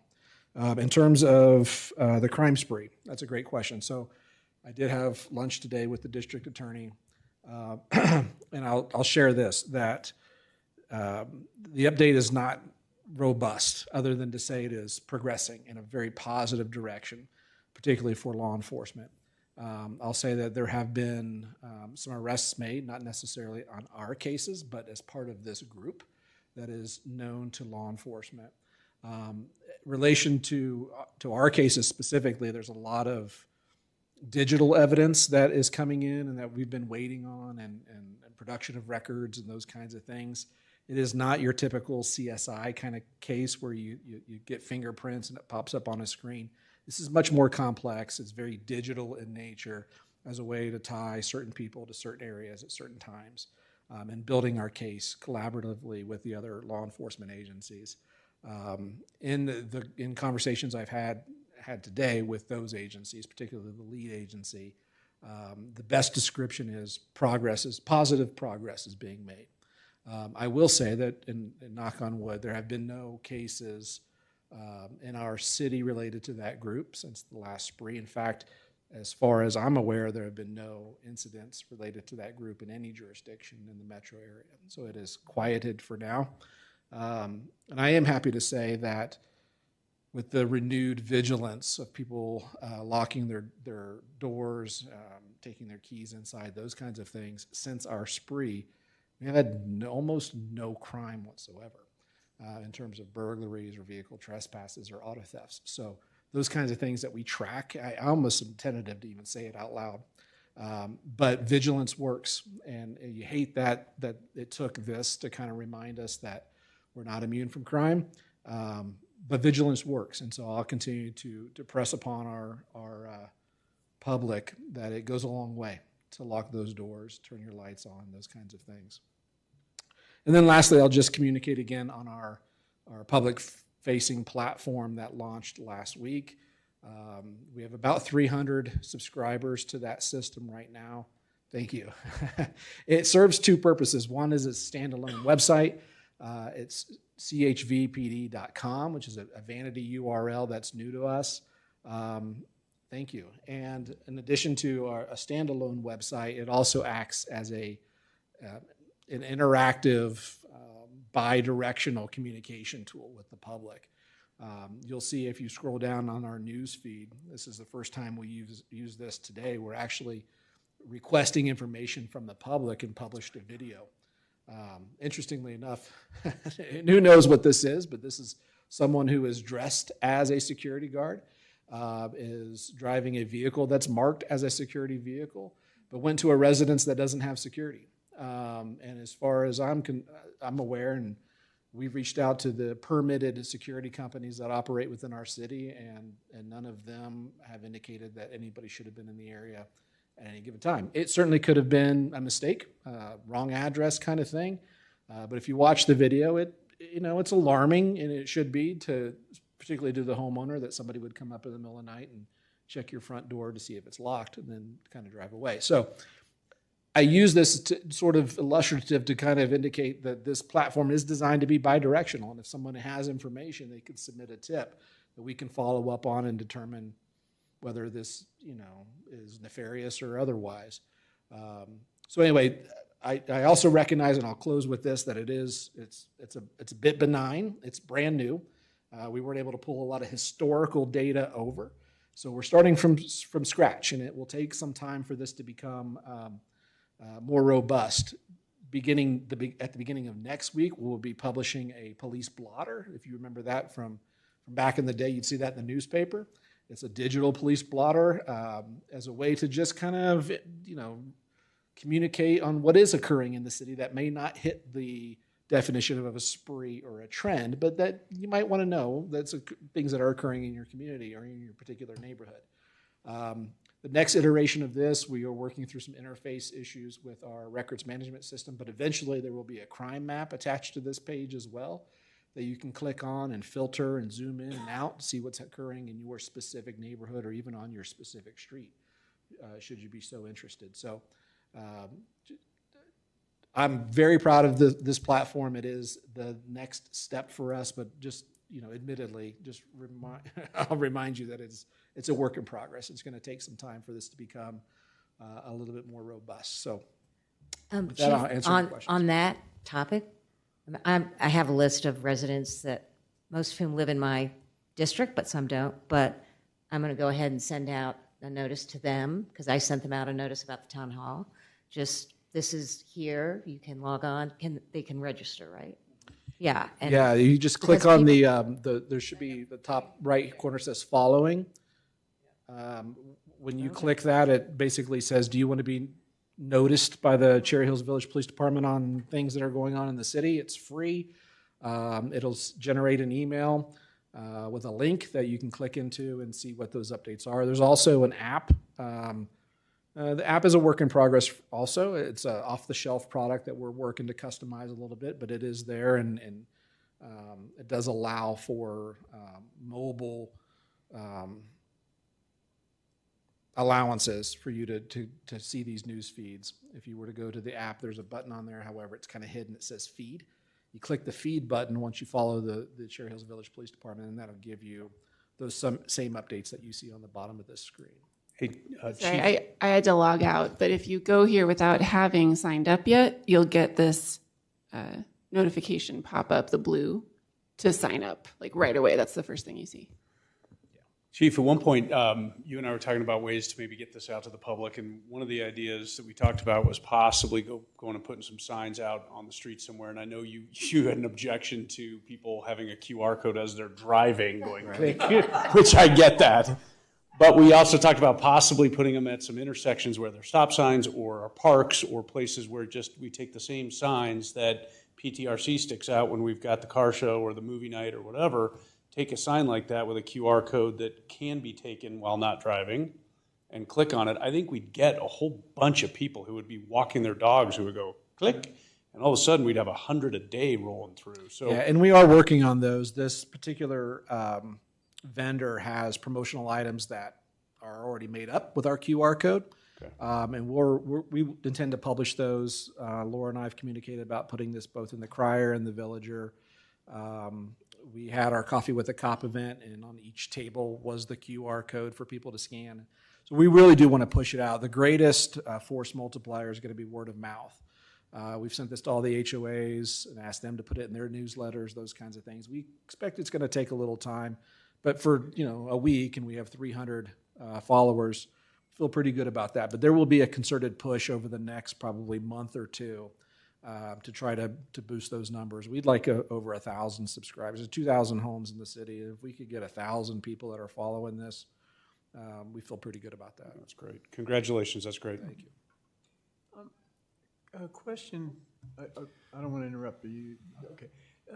The flock camera system that the city's put in, there was some talk about some of the neighborhoods also had flock camera systems, and it would be possible for those to be viewed by the police. I just don't know what the status or thoughts are, plans. Maybe you can bring me up to date. Yeah, sure. Actually, the majority of the cameras that we have in the city are in the HOAs. They're funded by and installed by the HOAs. Right. They've simply just given us access to their data. So there are currently 24 cameras in the city. Only 7 of those are city subscribed cameras, for lack of a better word. We have one more that's being put in a neighborhood and 2 on University, north and south, but that's a permitting issue.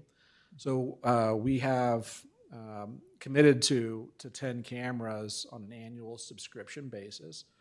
You'll see in the budget in November that I'm asking for 5 additional ones because there's some areas that are vulnerable. But yeah, the majority of the cameras we have are HOA cameras, and simply they just allow access, and we get the protected information from 2 databases. One's called the Colorado Crime Information Center, and one's called the National Crime Information Center. HOAs can't get that because of some CJIS requirements, but law enforcement can, and that's what alerts us to wanted people or vehicles. So, And by the way, that there were 5 HOAs that had those when I got here, but they were not at all connected to the police department. Right, right. So if like a stolen car goes through one of those neighborhoods, you'll get the plate read and the ID and get notified. Exactly. It gets an alert. Yeah, exactly. There are two real purposes to the system. One is the alert of a wanted person or vehicle. The second is a search capability, pretty robust search capability with AI built into it. So As an example, we had a burglary that occurred and somebody on their Ring doorbell caught a blue pickup, and that was it. That's all we had. We were able to go into the system and access those cameras and filter 10,000 images, and I could put in, well, just show me the blue pickups that came through, and it went from 10,000 to 8. And then I said, well, to show me the blue pickup with a bumper sticker, and it went from 8 to 1.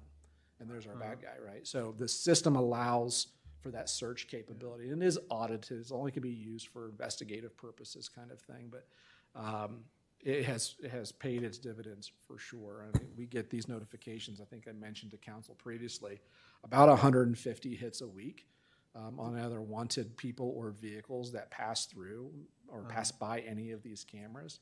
Some of those are erroneous, and some of those are more than one read, and some of them, are a local Denver-only warrant kind of thing. But 150 vehicles is changed the way we are policing in the city. It has really thrown up that red flag more often than has ever occurred. So Now, I would guess there's nobody actually looking at a screen and monitoring what's being on there and seeing suspicious activity, or is there? Well, so it pops up on the computers that are in every patrol vehicle. So as they're patrolling the city, they get an alert on that vehicle. So they are actively monitoring that. They're not just staring at the screen. Right. There's not one dedicated person that's only doing that. It's Right. in every monitor in the building. It is on every computer in every vehicle, and Okay. it goes right to their department-issued cell phone. When it gets an alert, though, they're Yeah. not just watching. On cars alert, yeah. drive by. Yeah, it's not live, so it just takes a photograph of the vehicle and then compares those characters to the database. It is not a live video feed by any stretch. I do think, which I've mentioned to you, and you said you are in touch with them about it, because when it catches a license plate that's been stolen and reported, it does it. But it doesn't if there's no license plate, and that seems like that's an easy fix to me. If a vehicle's going through without a license plate, it pings it. Yeah, and I have discussed that with them, and the company is what I really enjoy about them is they're open to those customizations. So on the search capability, there is a search function for vehicles with no plates, but there's no alert function. And the reason there's no alert is because it has to compare to a database. So what they're working on is not having that alert not be associated to a database because there's no match. It's just an alert that there's a vehicle that passed with no plate. And they're examining that. I don't know enough about the back end of that type of technology, but it has been brought up. It's a great suggestion. Because the thing is that, it's like, that van that was coming through and had no plate on it, and I don't know whether it just didn't have a plate on it and the guy took it off, but obviously the crooks now know that those flock cameras and that flock system's out there. I mean, if I'm a crook, I got a stolen vehicle, at least as of this 5 minutes, I'm taking the plate off and I'm gonna drive through. Yeah. I mean, because otherwise it's gonna ping me. So it just seems like it's, and I'm not an IT tech guy, but I'm going. No perfect system.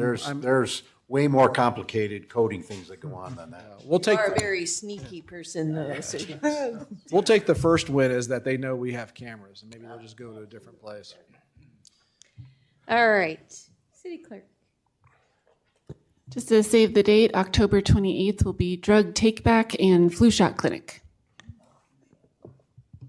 All right, city attorney and city manager. I believe I have my marching orders. I took some very good notes here on direction HR Green and staff are going to go, and so I will get that written up and get a draft vision put together based on input from council tonight and keep that process moving forward. Thanks. I think, I know I'll speak for myself, and people can nod or shake your head if you agree or disagree, but I was delighted to see a different possibility presented tonight that wasn't in the packet. I was really delighted to know that there are more options than just kind of the one that we've talked about for a while that seems very unattainable and Canned. not real. Well, and just not realistic for our Yeah. community. I don't even know that would have worked. So I think we're on a good track, and I was happy to see some options. I just wanted to add, following city clerk's comment about flu shots, My wife has informed me that flu is early and a goofy strain, so get your shot soon. All right, well, if there's nothing else, I'll entertain a motion to adjourn. So moved. All right. See you in October. Aye. No, in 2 weeks.